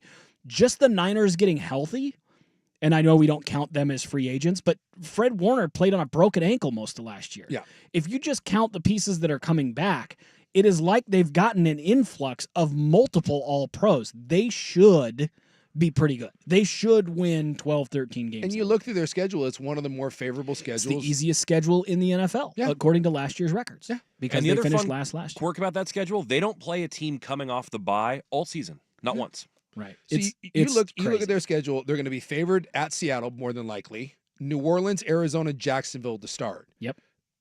Again, if healthy, that can be a 4-0 start. Then you're on the road against the Rams. That's tough because I think the Rams are going to be good. On the road against Tampa. And then Atlanta, which we don't know what they have with Penix. At Houston, and Houston took a big step back last year. I think Houston, to me, is another one of those teams that I kind of circle is, which way does Houston go? Because 2 years ago, they were the surprise team in the NFL. Last year, they took a step back, still a playoff team, but not what they were. So I think Houston's interesting. And then you're with the Giants, which I think that's a sinking ship. And then again, division against the Rams and the Cardinals. Carolina, which for some reason... This is where it gets easy. There's like 4 games in a row here that are ridiculous. Carolina, Cleveland, Tennessee, Indianapolis, and they finish with Chicago and Seattle. There it is. I'm telling you, if the Niners stay healthy, this is a 12-win schedule. Yes. It's a 12-win schedule, and yet we're already writing... Some people are writing off the 49ers, and by the way, we've seen this in the Shanahan era. For whatever reason, when they get hurt more than any team, and when any team gets injured like that, it's hard to rebound from that. But what has the Shanahan teams always done after they get injured? They always have a bounce back year. They had on paper the hardest schedule in the league last year and coming into the year with multiple teams coming off buys, as Buck pointed out. And they had the most starter collective minutes, however you want to snaps, missing. So even if those things just come back to the median, they should be fine. We already know the schedule didn't just come back to the median. They now have the easiest schedule in the NFL. Yeah. So yes, they should be good. I think if you're talking to me about storylines, the one I really want to start with, we've seen good teams make it essentially to where the Lions have been. Even teams that didn't necessarily win a title. Sure. But then you get the brain drain. Yeah. And this is something that happened to the Eagles, and they kind of had to recalibrate. People forget that team lost, 6-7 games in a row 2 years ago, and they had to kind of reset. Oh, at the end of the year, everything, I mean, they were in an absolute meltdown free-for-all and had to fire both coordinators and have an entire reset. Now that reset led to a Super Bowl, but yeah, 2 years ago, Philadelphia started off the year like 10-0, and then the bottom fell out. And they backed their way into the playoffs and then got drilled by, I forget who they lost to in the playoff game, but I mean, bowed out in a horrible fashion. So I think my number one storyline, if you're asking, is what do the Lions look like? Yeah. Losing Aaron Glenn, a defensive coordinator, to the Jets, is now their head coach, and losing Ben Johnson to the Bears, who's now, again, their head coach. That takes a toll. And they lost some front office folks as well. And folks who kind of know the league said some of the guys they lost were some of the key components in their drafting. And if you look at this year's draft, it took on a little bit different flavor, and people didn't like it as much. Now, who knows, right? It's always a crapshoot. No one said Brock Purdy's going to be a star when he was Mr. Irrelevant. When you look at a roster standpoint, the Lions still have a top 4 roster in the NFL. I mean, there's not a lot. Not, if everyone, again, health. Because, I mean, what happened to the Lions last year is that I think at the end of the year, they were down. It was something ridiculous. Like, they were down like 12 of their top 16 defensive players. It was unreal. And you can't do that. But when healthy, the Lions roster is as good as anyone in the NFL's. But you also have 2 new coordinators. So I just think that's fascinating. I'm always interested in the team that almost gets there and hits the reset. How do you react to that? Because that's tricky. That's a difficult thing to come back from. And people think, well, same head coach and a lot of the same pieces. Sometimes your offensive coordinator, your defensive coordinator are your tone setters, your identities. And I've seen that a number of times with the Niners where they lose, Robert Saleh. The defense kind of just loses their identity for a little bit. Will the Lions maintain? I think that's fascinating. I'm also excited to see quarterbacks who are kind of in whether it's their second year as starter or literally their second year in the league. So look at it. Is Bryce Young's little hiccup of a good run? Is he starting to live up to that 1-1? 4-5 in their last 9 games, and he actually went from maybe the worst top pick we've seen in a generation. In a while. I mean, there was nothing about it to where they were a tough out, including giving Philly a run for their money, and he looked like a real quarterback. CJ Stroud, how's he going to bounce back with an O-line that is going to be highly questionable? Yeah. The Minnesota Vikings have all the weapons in the world. Can J.J. McCarthy lead them and make them an effective NFC North contender? I'm fascinated to see, now that the Bears have bolstered their interior offensive line, will Caleb Williams kind of figure it out? In Atlanta, you mentioned they're kind of, with the Falcons, they're kind of a questionable team, but they've got pieces. If Penix can sling it, and he really is that guy, and there is some evidence of that. Look at Washington's receivers. Rome Odunze, Jalen Polk, and I'm blanking on the other one, but they had McMillan. 3, Jalen thank McMillan. you, who actually played well, actually played the best of the 3. But you look and you thought all 3 of those receivers have potential to be stars. Well, they went into the league and none of them were as good as you thought. Yeah. And now you start to go, well, who do we attribute that talent to? Because they were undeniable in Washington. Yeah, took it to a national championship. Well, what if it was Penix that was the one that was actually the magic man? What if it's Penix as a thrower who's really special? The Falcons have a lot of nice pieces, and you can tell that they bet on themselves. They traded next year's number 1 pick and this year's 2 to move up to take another edge rusher, James Pierce Jr., and say, we know we're pretty good everywhere, except getting after the quarterback. Well, if you think that Penix is a few years away from figuring it out, you don't make that investment. That makes no sense. But if you're on a hurried timetable because you go, hey, this division's open and we like what we've got, you throw your chips in, and that's what they did. So I'm really curious about not necessarily year 2 quarterbacks, but year 2 quarterbacks in the sense that, whether it's their second year starting or it's year 2. And then I think there's a whole tier of quarterback that we have questions about. And it's right in that range that Brock Purdy got paid. Are the Dolphins going to be a one-note type of team? Can Trevor Lawrence, now that he's going to have undeniably weapons, here's the weapons, go be what you were promised to be? Brock Purdy, you're going to have healthy weapons. What can you be? CJ Stroud. Okay, you've now had your hiccup year. Can you hit the ground running?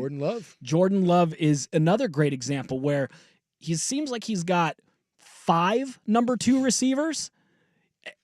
Are you going to be able to be the straw that stirs the drink, or are you going to continue to struggle? I saw that teams ran cover 0 against him more than any team in the league last year, and he was the worst quarterback in the league against cover 0. And he already got paid. And he's already been paid. So are those blips that we saw early, can he maintain that and be significant? I think this is a really interesting year in terms of, I think we've got a stack of quarterback 9 through 23, if you were to preseason rank them, and we could see wild fluctuation more than we've seen in a long time in the way we stack those quarterbacks 1 year from now. And I think that's going to be fascinating. And this is why the NFL is so great. I mean, you could do this for like another hour. This is why the NFL is king. That's like 8 interesting, like, I can't wait to see this, and you could probably throw out another 8. And because we know Philly's going to be good, we know the Bills are going to be good, but there's, like, outside of like the top 3 or 4 teams, there's another 12 that you look at and say, why not us? You could say that about the Chargers, you could say it about the Broncos, like you mentioned, if Penix hits in Atlanta, the Commanders, everyone's going to include the Commanders in it, but again, did the Commanders take a step backwards? And it's why that league's king. Right. There's not another sport to me that can come close to matching the intrigue of the unknowns when we get looking ahead to an NFL season. Well, is there a team, and I really struggle with this. I know the Browns aren't going anywhere, but they have literally a quarterback carousel going on there that I think is going to be interesting, maybe not always for the right reasons. Is there a team you can name in the league that you don't have an interesting question about? We'll talk about it when we come back. Primetime here on The Fan. It's time for a Ducks Report, the inside story on Oregon athletics. Brought to you by Mods PDX. The future of building is here. Winning run, 60 feet away. Fly ball, left field, and it's gone! Oregon walks it up! Desiana Padman, are you serious? Walk-off in the regionals to beat Stanford, and because of Liberty, by the way, becoming the first team to knock off a number 1 seed in regionals, Liberty knocks off Texas A&M. We get Liberty now in Eugene for the Super Regional, and so why not? Oregon has already kicked the hell out of Liberty in the postseason in football, basketball. Come on, Liberty softball. We got an ass-kicking waiting for you down in 2 Eugene. more wins to the College World Series. Let's do it. Mods PDX Ducks Report, brought to you by Mods PDX. The future of building is here. If you're considering new construction and want it done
Coming up here, we're talking a little NFL. Club 1080 coming up next. You asked me the question because we were talking. I think one of the beauty parts about football is going into every season, there's always interesting storylines. Always. And I think there's just more so than any other league. I think when you go into NBA seasons, for the most part, we talk about 3 teams, maybe 4. And of course, this year it's been kind of turned on its head a little bit, and the playoffs have been very interesting. But what did we say going even into the playoffs? We're like, yawn, Cleveland, Boston, one of those two, and then out west, the West was a little more intriguing. Well, here we are with the Final Four that no one saw coming. But at the start of the season, no one was talking about any of these teams. Nobody. I mean, God, going into the playoffs, no one was really talking about much of this other than Oklahoma City. Oklahoma City had some buzz, obviously, because they were the number 1. But the NFL, there's just, I would make the defending Super Bowl champs, Philadelphia, probably get talked about less than anybody. I mean, we just kind of know, hey, Philadelphia is good. We put them over here. They're going to get less headlines than just about every team in the NFL. Eagles, Chiefs, you'll be there this postseason, but other than that, yeah, you'll be fine. Yeah. But you asked, is there a team that I think I'm not interested in at all? There's no storyline. There's no intrigue. To me, there is. Right. And that is the Miami Dolphins. Oh, I thought you meant to me there is no team. There is. There is. The Miami Dolphins. The Dolphins. Wow. I think that is the most boring team in the NFL. There's just, because I can go through, you mentioned Cleveland's going to suck. And I think Cleveland to me is uninteresting, but we're going to create it because we're going to do the Shedeur Sanders thing, which is the most ridiculous thing in the world. Or the Dylan Gabriel thing. Exactly. You got a 5th and a 3rd round quarterback. And by the way, Joe Flacco is going to be the starter. And we're going to try to make this something that it's not. Cleveland sucks. Flacco's the starter. So I don't have any interest in Cleveland, but there will be generated interest because people are going to talk about him. I love that we're trying to make a 5th round pick out to be a franchise quarterback. And you're sleeping on Kenny Pickett. Yeah, good luck with that, Cleveland. So Cleveland's uninteresting, but there will be. I find, Indianapolis to me isn't that interesting, but Anthony Richardson will be something that you have to watch because I think it's a make it or break it year for him. Vegas, Pete Carroll, new turnover. I think they're fascinating. Exactly. Geno Smith, Ashton Genty. Yeah, the entire NFC East. I can make the argument that the Giants, to me, whatever. I think Dable's going to get fired after this year. They don't have a savior on that team. Can I say the Jets? You could say the Jets. Why not? What do they got going on? Yeah, Justin Fields. But to me, the Dolphins, and this is why the Dolphins to me are the number 1. I don't give an F about them because the Dolphins at their best with Tua, right? They're the definition of a paper tiger. They can't beat anyone of any substance. Their entire roster is made of paper mache. They just sling the ball around, and Mike McDaniel is a pretty smart offensive guy, but they don't have any sort of toughness to their run game. It is the definition of one-dimensional. They can't win on the road. They can't win in cold weather. So even at their very best, they score a lot of points against bad teams. They win 10 games or 11 games. They get into the postseason, and then they fold like a pair of twos. I literally, as you were talking, were like, so 10-7. Before you said 10, I was like 10-7, and they lose in the first or second round. Well, that was their calling card last year, right? Was that they beat all the teams they're supposed to beat, and they lose to none of the teams that they're supposed to lose, or they beat none of the teams they're supposed to beat. Right. That's who they are. That's who they are. They're smack dab in the middle as the most predictable team in the league in a lot of ways. Have you ever seen like the kit car? Like where someone will take like a Toyota Celica and then they put like a Lamborghini body kit on it. Sure. Yeah. That's the Miami Dolphins. They look like a Lamborghini. And we're like, oh, they got running backs that can take it the distance, and they got Waddle, and they got Tyreek Hill, and Tua's numbers are good. When Tua's healthy, Tua has MVP-like numbers. He has to, though. They have to. There's just no teeth to that team whatsoever. Yeah. They're completely and I have there's no storyline. If I went this entire season and I had to pick one team that you said you're not going to see a game out of them, I would pick them. I think that's fair. Because even the bad teams, right? The Saints are going to suck, but at least I could say, all right, let's see what Tyler Shuck has. Sure. Right? For whatever reason, they passed on Shedeur. They didn't move up for Jackson Dart. So I guess I'll see what Tyler Shuck has. Okay. The entire NFC West, I think there's worth watching. NFC North, every team in there is interesting. That may be the most interesting division. Agreed. Bears, Packers, Vikings, Lions. Yeah. There's something with all those teams. Yes. The Giants, I would say I don't have any interest in, but if Jackson Dart ends up being the starter, there's something to watch there. The entire AFC West, fascinating. I think that's the other conference that I think is pretty sexy and interesting. AFC South, ick, but I still have the number 1 pick, Cam Ward. You mentioned Trevor Lawrence. I think it's a big year for Trevor Lawrence. And so that leads me, it's either the Cleveland Browns or it's the Miami Dolphins. If I had to pick a team to say you just erase them from existence, I don't get to watch them, I don't get to talk about them. You could eliminate Cleveland and Miami, and my football life would be complete if they were just erased from my season. I think that's fair. I like Mike McDaniel, obviously coming from San Francisco. I do think this is a make or break year for him. I do think if you're offensive minded and you're an offensive minded football fan and that's what you're coming to see, watching them can be a lot of fun. That's kind of not who you are as a football fan. I'm not. You're not interested in 41-34. Well, if it's not quality play, it's bad defense. Yes. And that's like what it is. That's because they don't do it against real teams. Right. And we do but this I think all some the time people do like we do it all the time in the NFL, where we look at a team that they'll be like 9-6 at the time, or they get to 10 or 11 wins, and we're like, oh, and I say this every year, who have they beat? Yeah. And you can look down the schedule. I do not judge. I same way in college football. You can go and you can play in a crappy ass conference and you can win 9 to 10 games beating no one of substance. Like, you'll get a team in college football that'll be 7 or 8-0, and you can look at it and be like, we know nothing about them other than they're better than the bad teams. Yeah, there was a year where Mississippi State and Ole Miss were like 1-2 in the nation. Yeah. And they just hadn't played. The rest of each of their schedules was like Alabama, LSU. You know, they had all their good, Florida, Georgia, and they all lost then 4 or 5 in a row. Yeah. Yeah. And I think the NFL, like, despite all the parity, it's like that. I don't care what you do against bad teams. Chip Kelly's offenses in the NFL were great against bad teams. Yes. And then they played real teams. And I think this, to me, is a little bit what Miami has built is the Chip Kelly era in Philadelphia. You're going to win 10 games. You're going to get your quarterback paid. You're going to get, like, Tua and Nick Foles got a lot of money because of their head coaches and their schemes. But when you play real defenses that actually know what they're doing, and you're not going to confuse them with your one-trick pony, all of a sudden you look at it and you're like, oh my God, this team looks terrible. Why? Well, they played a real team. Can I throw in one more that might surprise people? Yeah. You didn't erase. That I just could erase. And you didn't mention them. And I think you didn't mention them because we just assume because of the franchise they're interesting. Mm-hmm. What if the Pittsburgh Steelers are playing either the Dolphins or the Browns on any given week? Would you care at all? I like Mike Tomlin. Didn't even Would you think care about that, at all? Look. What's their quarterback situation? All they did was trade one head case wide receiver for another. Their offense is boring. Good. That's good. The Steelers are the least interesting they've ever been right now. And that's weird because they're the Steelers. They haven't been interested in a while. But they're at least a grinded out good team. Yeah. I'll tell you what. If you took the logo off of one side of their helmet, it's only on one side. Right.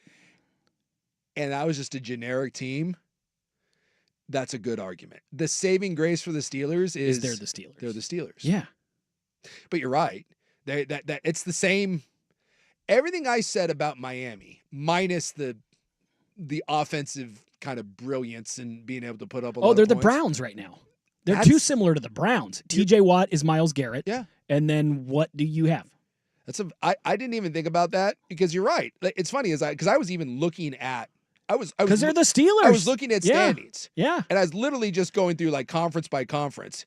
And I got to the AFC North and you're like, oh yeah, AFC North's fine. Like throughout Cleveland. The Browns are gross, but yeah, the Browns are gross. But like I'm like, oh yeah, Cincinnati, Pittsburgh, and then you're like, oh yeah.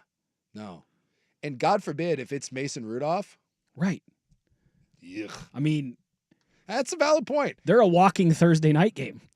Didn't even think about it, but that's kind of terrible. If you're a Steeler fan, that hurts to hear, but it's probably true. Yeah. You would assume that the Rodgers thing's going to happen, though, right? They can't do Mason Rudolph. But does that make you? I mean, doesn't that make you even less likely to watch him? Because it's Aaron Rodgers. It makes you more. It's a clown circus, but it's a. People go and see circus. It's the Shedeur Sanders. Aaron Rodgers is a little bitch. If it's Joe Flacco, there's no reason to watch the Cleveland Browns. If it's Shedeur Sanders, there is. It doesn't mean it's better, but you watch. If it's Mason Rudolph, there's no reason to watch. If it's Aaron Rodgers, Aaron Rodgers to the back half of the Jet season, he wasn't terrible. No, he wasn't. He was better than a lot of people realize. And you can still hate watch it. Yeah. And hate watching is still watching.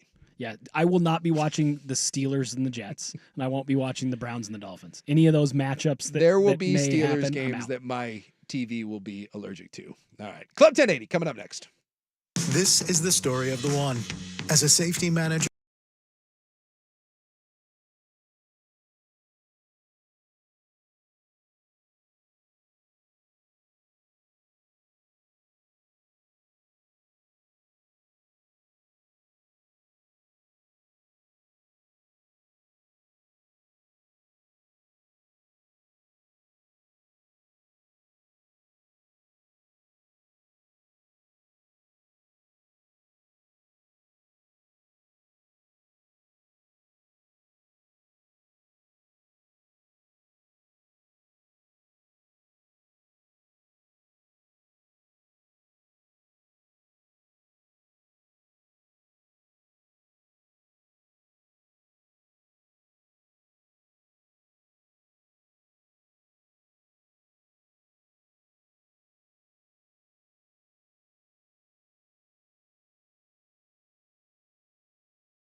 ran it a little long there. Got caught up in hot NFL talk. And yes, to the people texting in, it'll happen. The Saints probably belong in the category of They you should never watch another game. There's anytime you're breaking in a rookie quarterback, there's a little intrigue. But yeah, they are still the Saints. Yeah. I do want to get to this because this is like we'll do this quick and then we got to break because we're way over. But because it's half sportsy but half not. I thought about this weekend because Buck once famously got ball sacked with cream steam roper. Steed cream roper, as it were. Steed cream roper. Colorado Rockies baseball prospect, Steed cream roper. I reported as a real person. Buck thought that was a real name, and it was amazing. Well, I stumbled across something on Twitter this weekend, and I literally, for a brief moment, thought that I was getting ball sacked. I was like, this can't be real. And I, unlike Buck, I actually took the time to research it. Yeah, that's not for me. And I want you to realize that the old Cleveland Spiders, right? Old Major League Baseball team from the 1800s and the early 1900s, which, by the way, no one has ever fumbled the bag more than the Cleveland Indians not being the Cleveland Spiders. You don't like the Guardians? Oh, my. It was a lay-in. It's just the Commanders is ridiculous. But the Guardians, I guess there wasn't a perfect one, but you had a team there once, the Spiders. The merch is great. The mascot would be cool. The mascot would be amazing. There's no spider anywhere near You got sports. it to yourself. It was perfect, and you botched it. I came across a list of Cleveland Spiders baseball players, and it was so silly that I was like, no, this is a Buck thing. I'm getting ball sacked. And I had to look up, by the way, I looked up like 7, and I was like, no, these are all real. And I want to do a little thing here. How many of these are as absurd, or maybe even more so, than Buckley's, what was it? Steed cream roper. Steed cream roper. What if I told you that there was Patsy and Pussy Tebow? Those are real players. They have to be because you just said them on air. Yes, I did. Those are real players. That's like we did this a long time ago. There was another. It wasn't a Spiders player, but there was a ball player by the name of Johnny Dickshot. Yes, I can say that because he was real. Those are real players. Oh, and listen, boy. Baseball. I want make America great again. No, I want to make baseball names great again. Listen to this. These are all confirmed players from the late 1800s to early 1900s for the Cleveland Spiders. This is on one team. We had Icebox Chamberlain. Perfect. Yes. Cupid Childs. Lav Cross. Pretzels Getson. Oh, yeah. I'll tell you what. I want some Pretzels Getson. Right? Mike Goodfellow. Mortimer Hogan. Cowboy Jones. Why don't we have Cowboy Jones?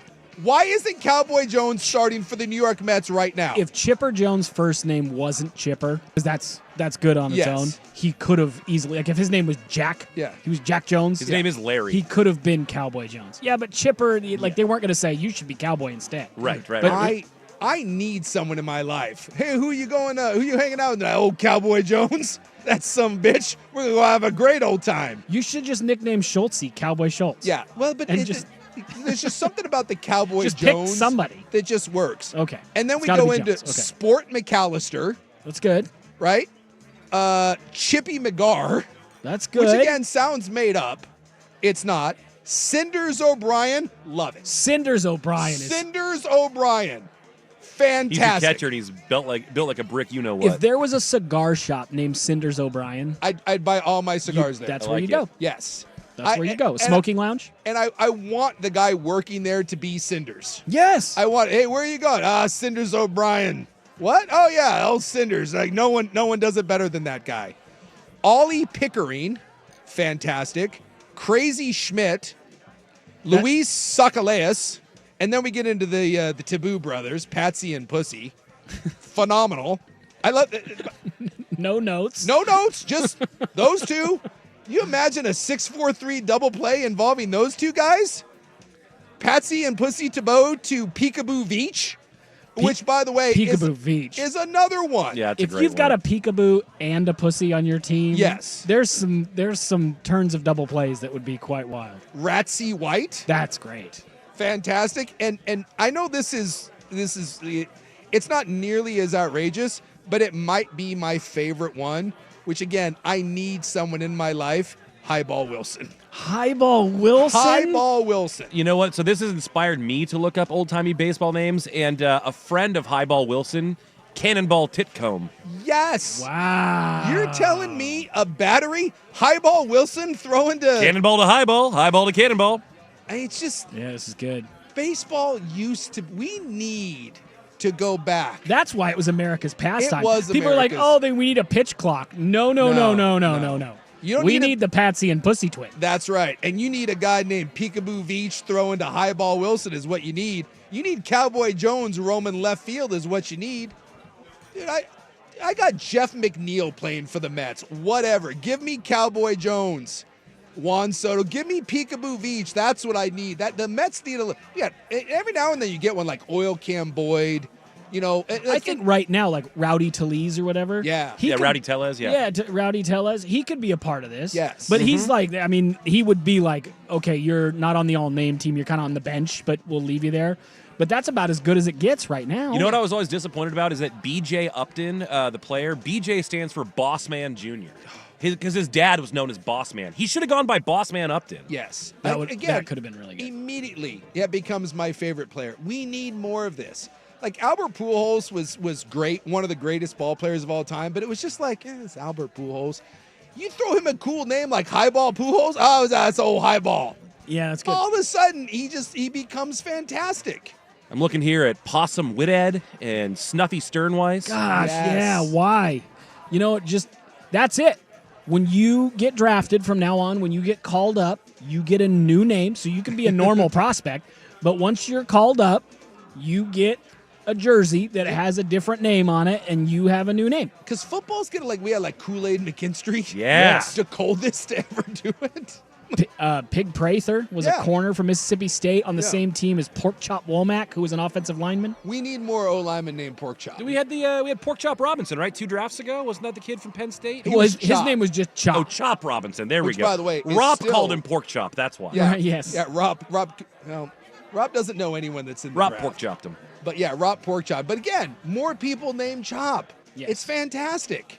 And yet we're just cranking out more and more Malcolms and Archers. So apparently Pork Chop's real name was Floyd, but he even went by Pork Chop. Yes. Throughout his career at Mississippi State. Make baseball great again. Yeah, I'm with you. Highball Wilson. In Cleveland, you could have been the Spiders. And you could have had a throwback night with that. Instead, the Guardians. You cannot convince me that there's ever been a team that has botched the rebrand more than the Cleveland Guardians. It was right there. A layup. WNBA layup, which probably means you're going to miss it, which is kind of what they did. You think they Angel Reesed their name? They Angel Reesed it. They had a two-handed set shot from 3 feet out, and they let Angel Reese take it, and look at what happened. From Johnson to Hand, and the batter will be Mastroboni. Thank you. You could have had an entire lineup of that with the Cleveland Spiders. All right, when we come back, what do we got? I've got robot news. I do have more name news, and would you do this nude? Club 1080 here on The Fan. The home of Dirt and Spray. I think they're going to take the pick because rookie scale contract. But I think if this you is are, a business. if you are as close as you say you are, as your coach suggests you are, Then there's not a doubt in my mind that you trade the pick being and go get a open to difference trading maker. that pick is what I would say should definitely be just as worthy on the table as taking a 20-year-old who may or may not play defense at all and struggle shooting the basketball. That's what I would say. Dirt and Spray. Weekdays 6 to 9 a.m. on 1080 The Fan. Now.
Said, Suit, Cannonball Wilson should be slinging you an old-fashioned beneath an oak bar as he twirls his giant handlebar mustache. I know. Tell me about it. Instead, I got Nicholas, Seth, and Lacey.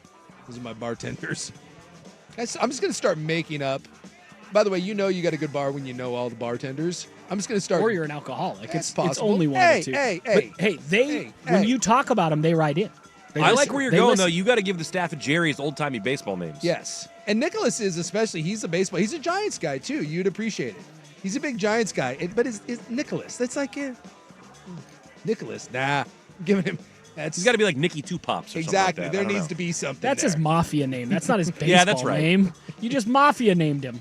Speaking of names, I saw this. I had this written down, and I wasn't going to get to it until we started talking about the baseball names.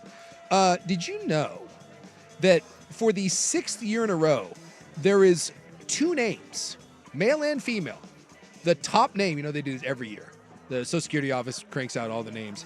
That there are 2 names, one male, one female, that have been the number 1 name in the United States for 6 years in a row. And the male one has been for 7 years. Jaden? No. Liam? Liam. You've played this game before. Do you know a bunch of Liams? I don't know. It's more than I've Liams. had to name 2 kids in the last 4 years. And so, like, parents can do whatever they want. To a degree, you try to avoid the ones that are very popular because then you don't want your kid to have the same name as everyone. And I just happened to catch that Liam has been. It should never be 7 years in a row. Actually, Liam is 8, which means, like, if you're naming your kid Liam, are you not aware that everyone else on Earth is naming their kid Liam? In, like, 10 years, everyone you know that's, like, 18 years old is going to be named Liam. Yeah, my buddy has an 11-year-old Liam, and he's like, it was original at the time, and now it's not. Yeah. That sucks. Yeah, so 8 years in a row, Liam. But by, like, year 4, again, you're like, guess what? We're not naming our kid. How would this happen for this many years before people wise up? How did Liam even become, like, And who Liam? picked Liam? Like, what? It's not like remember when the Twilight movies came out and then the characters from Twilight became popular? I can see that. Liam Hendricks was not that good a pitcher.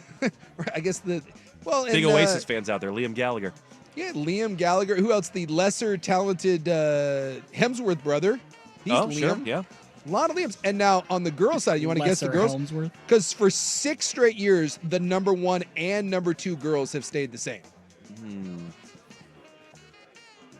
6 years in a row, 1 and 2 have not changed. And I do know 2 people. I don't know anyone that has a young kid with the second one, but I do know 2 people with youngish kids that both have the first girls' name. names? For girls' names. Because you went Jordan. Jordan, which is up there. Yeah, Jordan's popular. Buck has 2 boys, and one of them is not Liam, thank God. No. But I'm trying to think of what the girls' names would be, because I feel like I've seen some of these lists before, but I don't know. So we'll go, Emma is number 2. Okay. 6 years in a row, Emma has been 6 number years. 2. How are we doing this? And number 1, Olivia.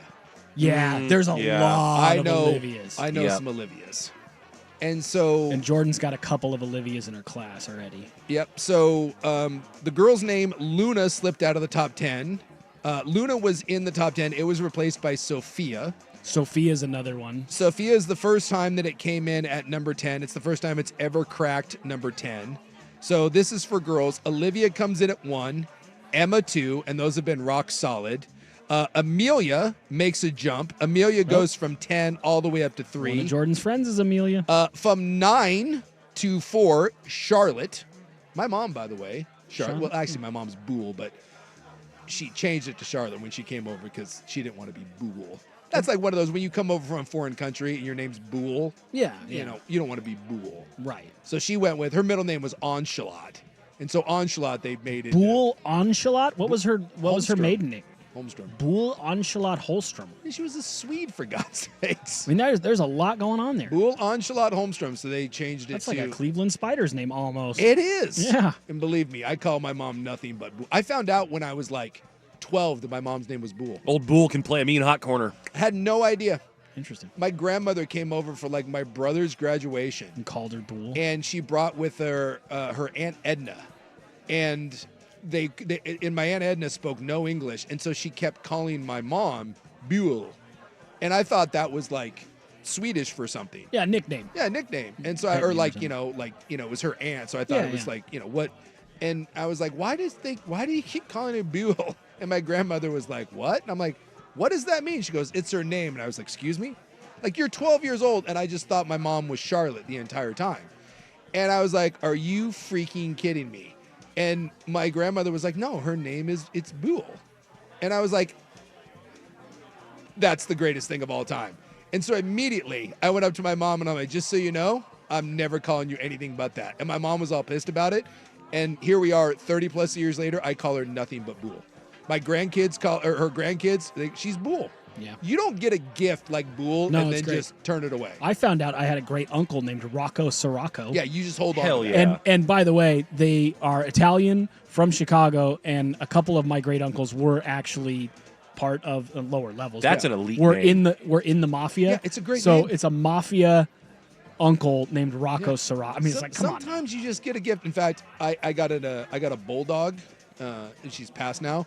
And instead of a bulldog, I had a bulldog, and I named it Buell. Oh, man. It was adorable. So, baby. Did your mom like that? At first, I think she was mad, and then she loved it. Okay. Because Buell was like this adorable little dog. I So she was named my dog after you. Yeah, she was the bulldog. Okay. I have a photo of little Buell. We called her little Buell, kissing big Buell. It's the cutest thing ever. 2 Bulls, nexus of the universe. So Charlotte comes in at 4, then Mia, Sophia, Isabel, Evelyn, and Ava round out the top 10. None of those surprise me. Falling out, Emily, Abigail, Harper, and Luna fell out of the top 10. Is there a list of names that have risen the most in the last few years? I feel like we're in Paisley territory where that's going to jump up or something like that. Yeah, text line said Kenzie as well. I feel Yeah, like yeah, that's yeah, stuff yeah, like yeah. that. That's Kyla. we're getting to Kate, we're like getting to those off-brand. Somebody the other day names. on the text line said, Kirkland brand names. we're in the Jackson era of sports kids right now, like hockey Yes, players, baseball yes, players, yes. lots of Jacksons out there. If we had a boy, we were going to name our boy Jackson. There you So go. we've got males, Liam 1, Noah 2. Look, can I just say, Noah, like, I'm judging. I am. I mean, If you told me you're naming your kid Noah, and I know you and like we're buddies, I'm making fun Number of it. 3, Moses. You'd just call him Moses or something. Noah. Why don't you like Noah? Like the Ark? It's Noah. I don't know why. That's to me that's such a pretentious name. I can get by with Liam, Noah. Oh, interesting. It's interesting the way people have different perceptions of names because I've didn't hear never it as thought pretentious. I've never thought of Noah as pretentious. Really? But like, yeah. It's not my favorite name, but I didn't think of it as overly pretentious. Noah. Oliver 3. I know an Oliver. I love Oliver. Ollie's good.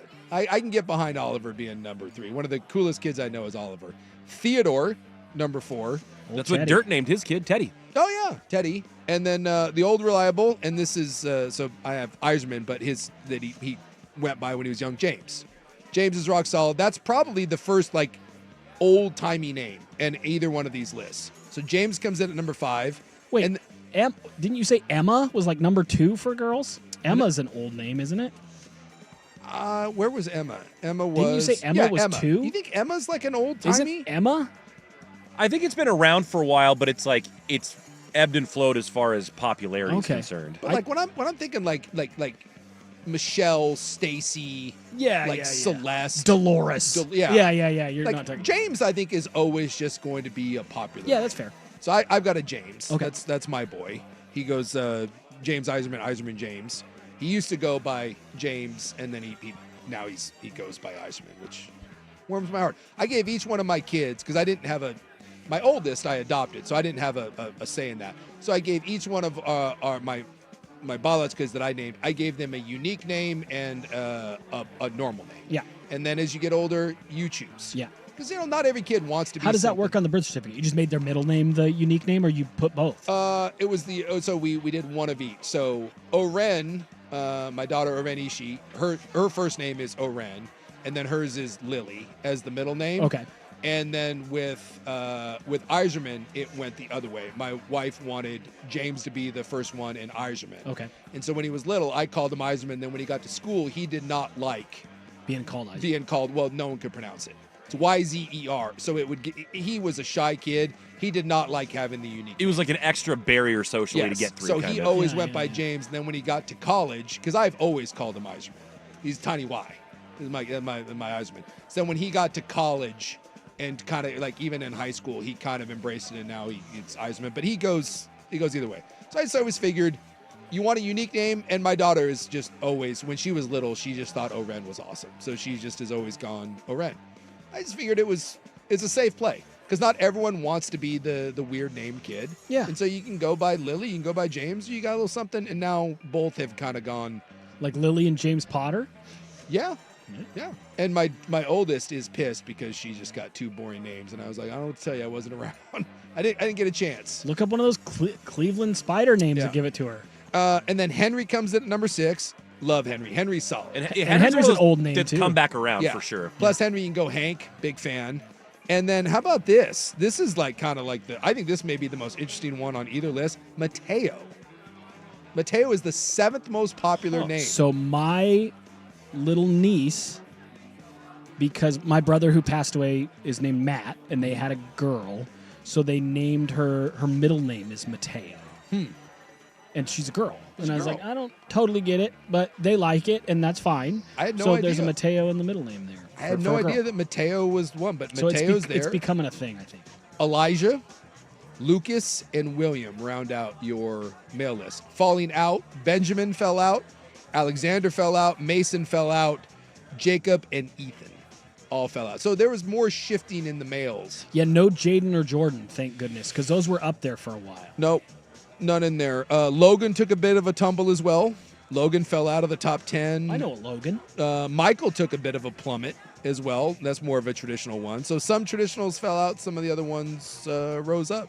But yeah, King, Liam, Noah, and Oliver, the top 3 for boys. And then girls, you've got Olivia, Emma, and Amelia coming in. So just a little, we were talking little names, and that's I had no idea. I would not have guessed any one of, I could not have gotten a top 6 name for boys or girls. I'm out of the loop because you'd have given me long enough, because I have a kindergarten. Yeah, you got little so kids. that makes it kind of easier.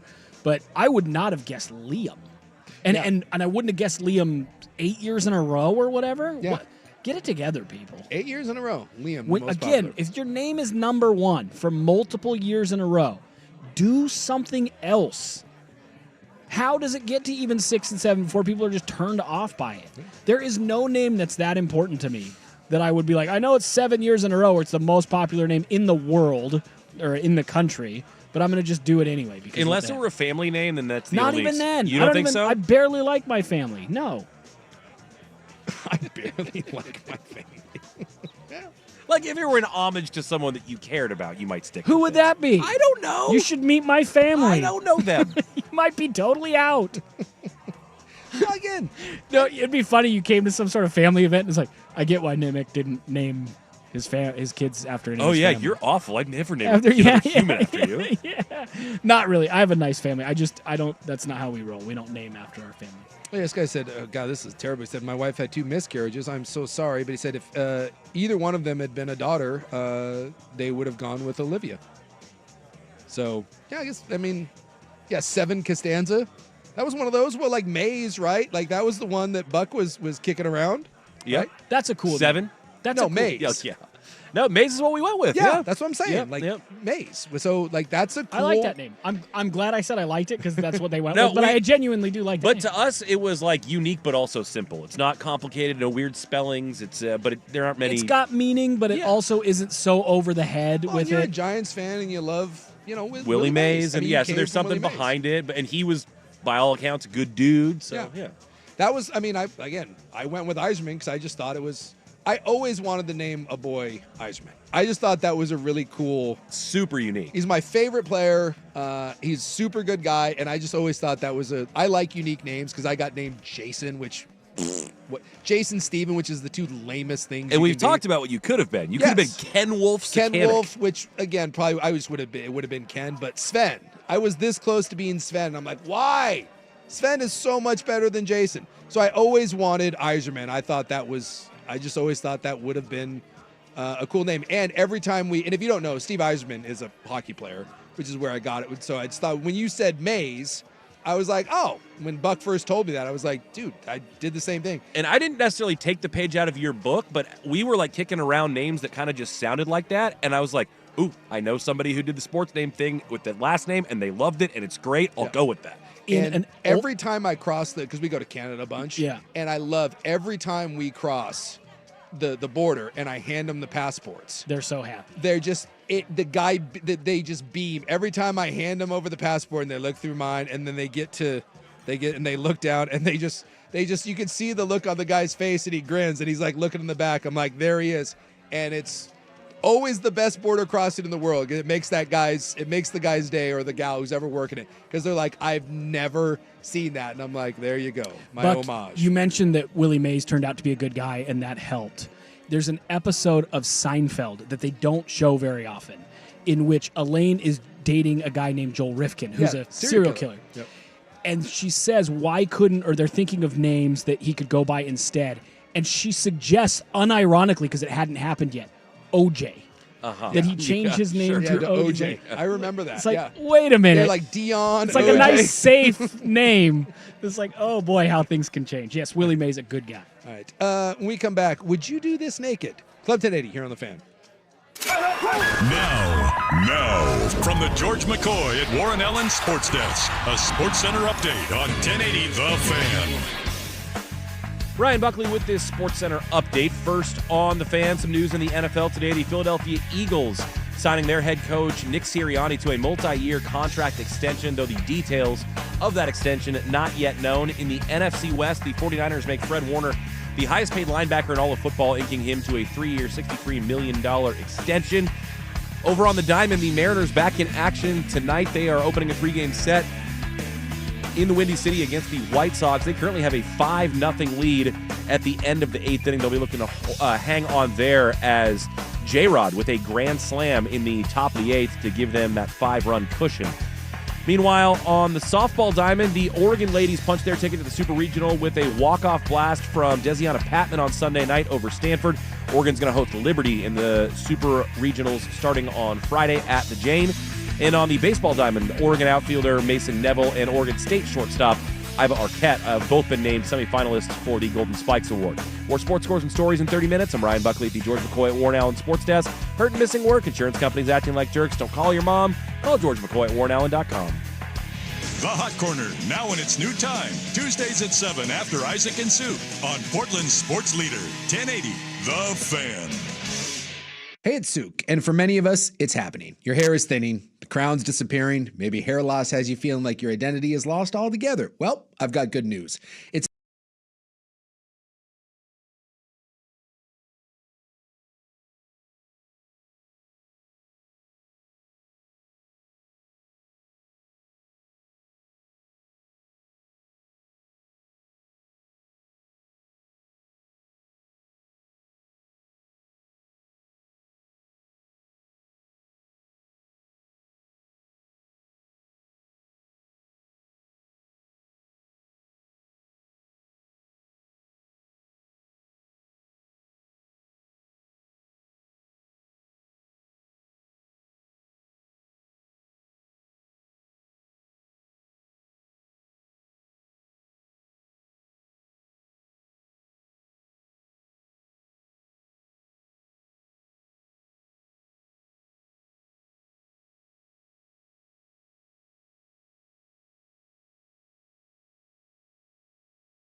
reject your name. Yeah, I saw this at the end of last week. I almost brought it to the club, and then we ran out of time, but it feels like it fit here. So like what you were saying, like this is like a license plate. Like you can put in like sex machine, like Hot Mama 69, and the government can be like, no, you can't have that. That'd be a real weird name for a baby. It would be a real weird. Sex Machine 69. Well, you ever see like... You mean for a license plate? For a license plate. Okay. You ever see like a license plate and it's like... You don't know what kind of man My he's going to turn out to parents be. wanted to name me Sex Machine 69. Hey, what is the Quentin Tarantino's movie, the vampire one? Him and Robert, Dust Till Dawn? One of the characters in that is... No? No. It's I've, good. I've seen most Tarantino. Salma Hayek, it might be the best looking that a woman has ever been in a movie. Selma Hayek might be the best looking woman that's ever been in a woman. She was just in the swimsuit issue at 58. She looks sensational. She's insanely gorgeous. I'm telling you, go watch, just YouTube it. You don't even have to, you have to watch the whole movie, but look up Salma Hayek, Dust Till Dawn. Her dancing, it might be the best. Oh, I've seen a woman. I've seen this ever clip. Looked. But one of the main characters in that movie is named Sex Machine. The biker guy is Sex funny. Machine, and he has a penis gun. Weird. Yeah, it's. Wait, his gun is a penis, or he has a... Yeah, which way is his that? penis is a gun, or he has a gun that looks like a penis? He's a biker, and he's got his biker chaps on, and a gun like Extends from his penis. Yeah, like Okay. Out of it? Well, no, like his pants just open and like a gun emerges. Okay. You know, like when you have like in the movies, like you have the hidden gun that shoots out of your sleeve. Yeah. It's that, but it's a penis gun. That's cool. Yeah, and it's I don't know what I'm supposed to say to that.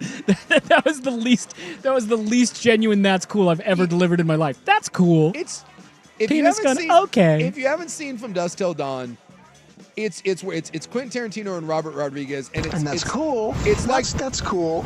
It's two It was separate that, movies for sure. because it starts off as one and then it turns into a vampire. It's worth watching. That's all I'm saying. Okay, I'll watch it. And Salma Hayek, that alone. My wife and I are both huge fans of Selma, so we'll enjoy It's the greatest performance she's ever had. Excellent. Her name is speaking of names, it's like Santimonium Domingo or something. Wow. Santimonio like Demonica or something. Okay. Yeah, she's evil in it, and it's fantastic. But baby names, I guess in New Zealand they can ban names. So these are, I guess like royalty names are no good. Now, are they of any country or just? No, this is in New Zealand. Yes, I understand that. However, there are a lot of kings and queens across the entire world. Yeah. So did they just mean royalty that they acknowledge? So this is 2024 and it has the number of requests. So 11 people in New Zealand in 2024 tried to name their kid king. And New Zealand said no. Okay. Yeah, so it's not names of the... Okay. No. It's not like first names of royalty. Yeah, it's yeah, like king, prince, queen, I was stuff like, that. so no Yeah. James for King James or no Diana okay, so for they're Princess Diana? Now I get it. I understand. King, prince, and princess were all requested multiple times. And they said no. No name was requested 3 times. No surname. And that was rejected. Rogue, Stativa, Caesar. Why is JP denied? That's a great question. JP Crawford somewhere is like, what is going on?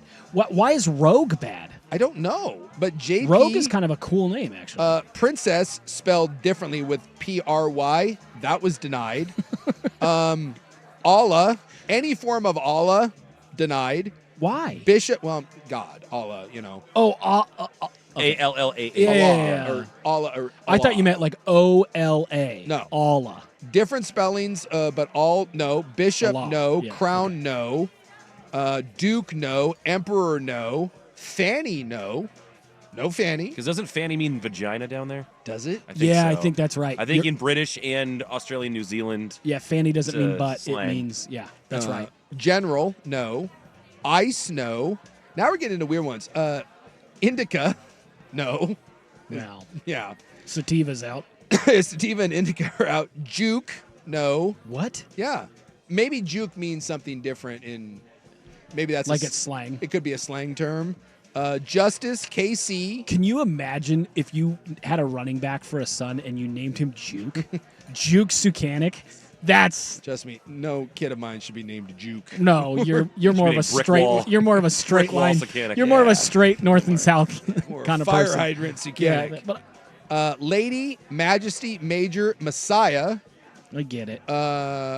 Queen Roll. Ducks just landed a Messiah, right? Messiah Hampton? Yeah. Yeah. Did he commit recently? Oh, I thought I saw something like last week. Maybe it was a crystal ball prediction. I don't know. There's a prediction. Okay, that's what it yeah. was. I hadn't seen that he committed yet. If he had, it's got to be recent. No, or if just you don't paying know about it, zero it was not attention what to my happened, job no. right now, which would not be good. All forms of royal spelled like 6 different ways, and saint were all requested by the New Zealand folks, and the government said no. So So then, do you just how long does that rejection take? Does your kid go on without a name for weeks, or how does that work? You must have to You submit a pre-apply? name. Well, I mean, there must be some sort of process through the hospital where you submit it and Well, I mean, it we have it, Approval like, loan process? I mean, here in the States, they don't I have mean, as many people either. True. So well, they I'm can, assuming it's the same sort of thing, right? You get a birth certificate, you get a social security card, you go into the system, and apparently the New Zealand government can say no. So they probably can say no here. I don't. If you named your kid I get the bleep button ready. No, if you What if you named your kid Jackass? Like could you name your kid like Nazi Jones? Sure. They might say no, you can't name your kid Nazi the Nazi Jones. power hour. Where do I find that? I don't think they can say no. Really? I think you can name your kid Adolf Hitler, Nemec, and Let's not. Well, I'm just saying. I don't think. I gave you Juke. I said, what about a Juke Sucanic? I want old Adolf. And you said, what, Adolf Hitler Things will Nemec. not be even here. Cool, man. I don't Real think- cool. You can tell who the guest host is. I really don't think the government has the ability to tell you no. I think you can name your kid whatever the hell you want to name him. And I'm not certain if that's a good thing or a bad thing, but apparently in New Zealand, you can't. They're like, don't bring that up in here. Might not be a good thing, might not be a bad thing, but it is a thing. Yeah, Saint, kind of cool name. You can do that. Saint solid. You can convince me Didn't to the Kardashians name one of their kids Saint? If that sounds right. They had all kinds of weird. I The think Kardashians. you're giving there's- them kudos. Yeah, there's a lot of weird. They got North and West, or Well, West is Kanye West's last name. Oh yeah, I didn't even think about that. Speaking of Hitler, that guy, Hitler. Well, if you want to name your kid something unique, don't go to New Zealand because they will tell you no. All right, we wrap it up next. Primetime here on the Fan. Saving money is smart, and Three Mountains Home Services make it easy to save all month long because right now you can book your AC tune-up for only $79. Don't get stuck in the heat this summer with a broken AC. Now's the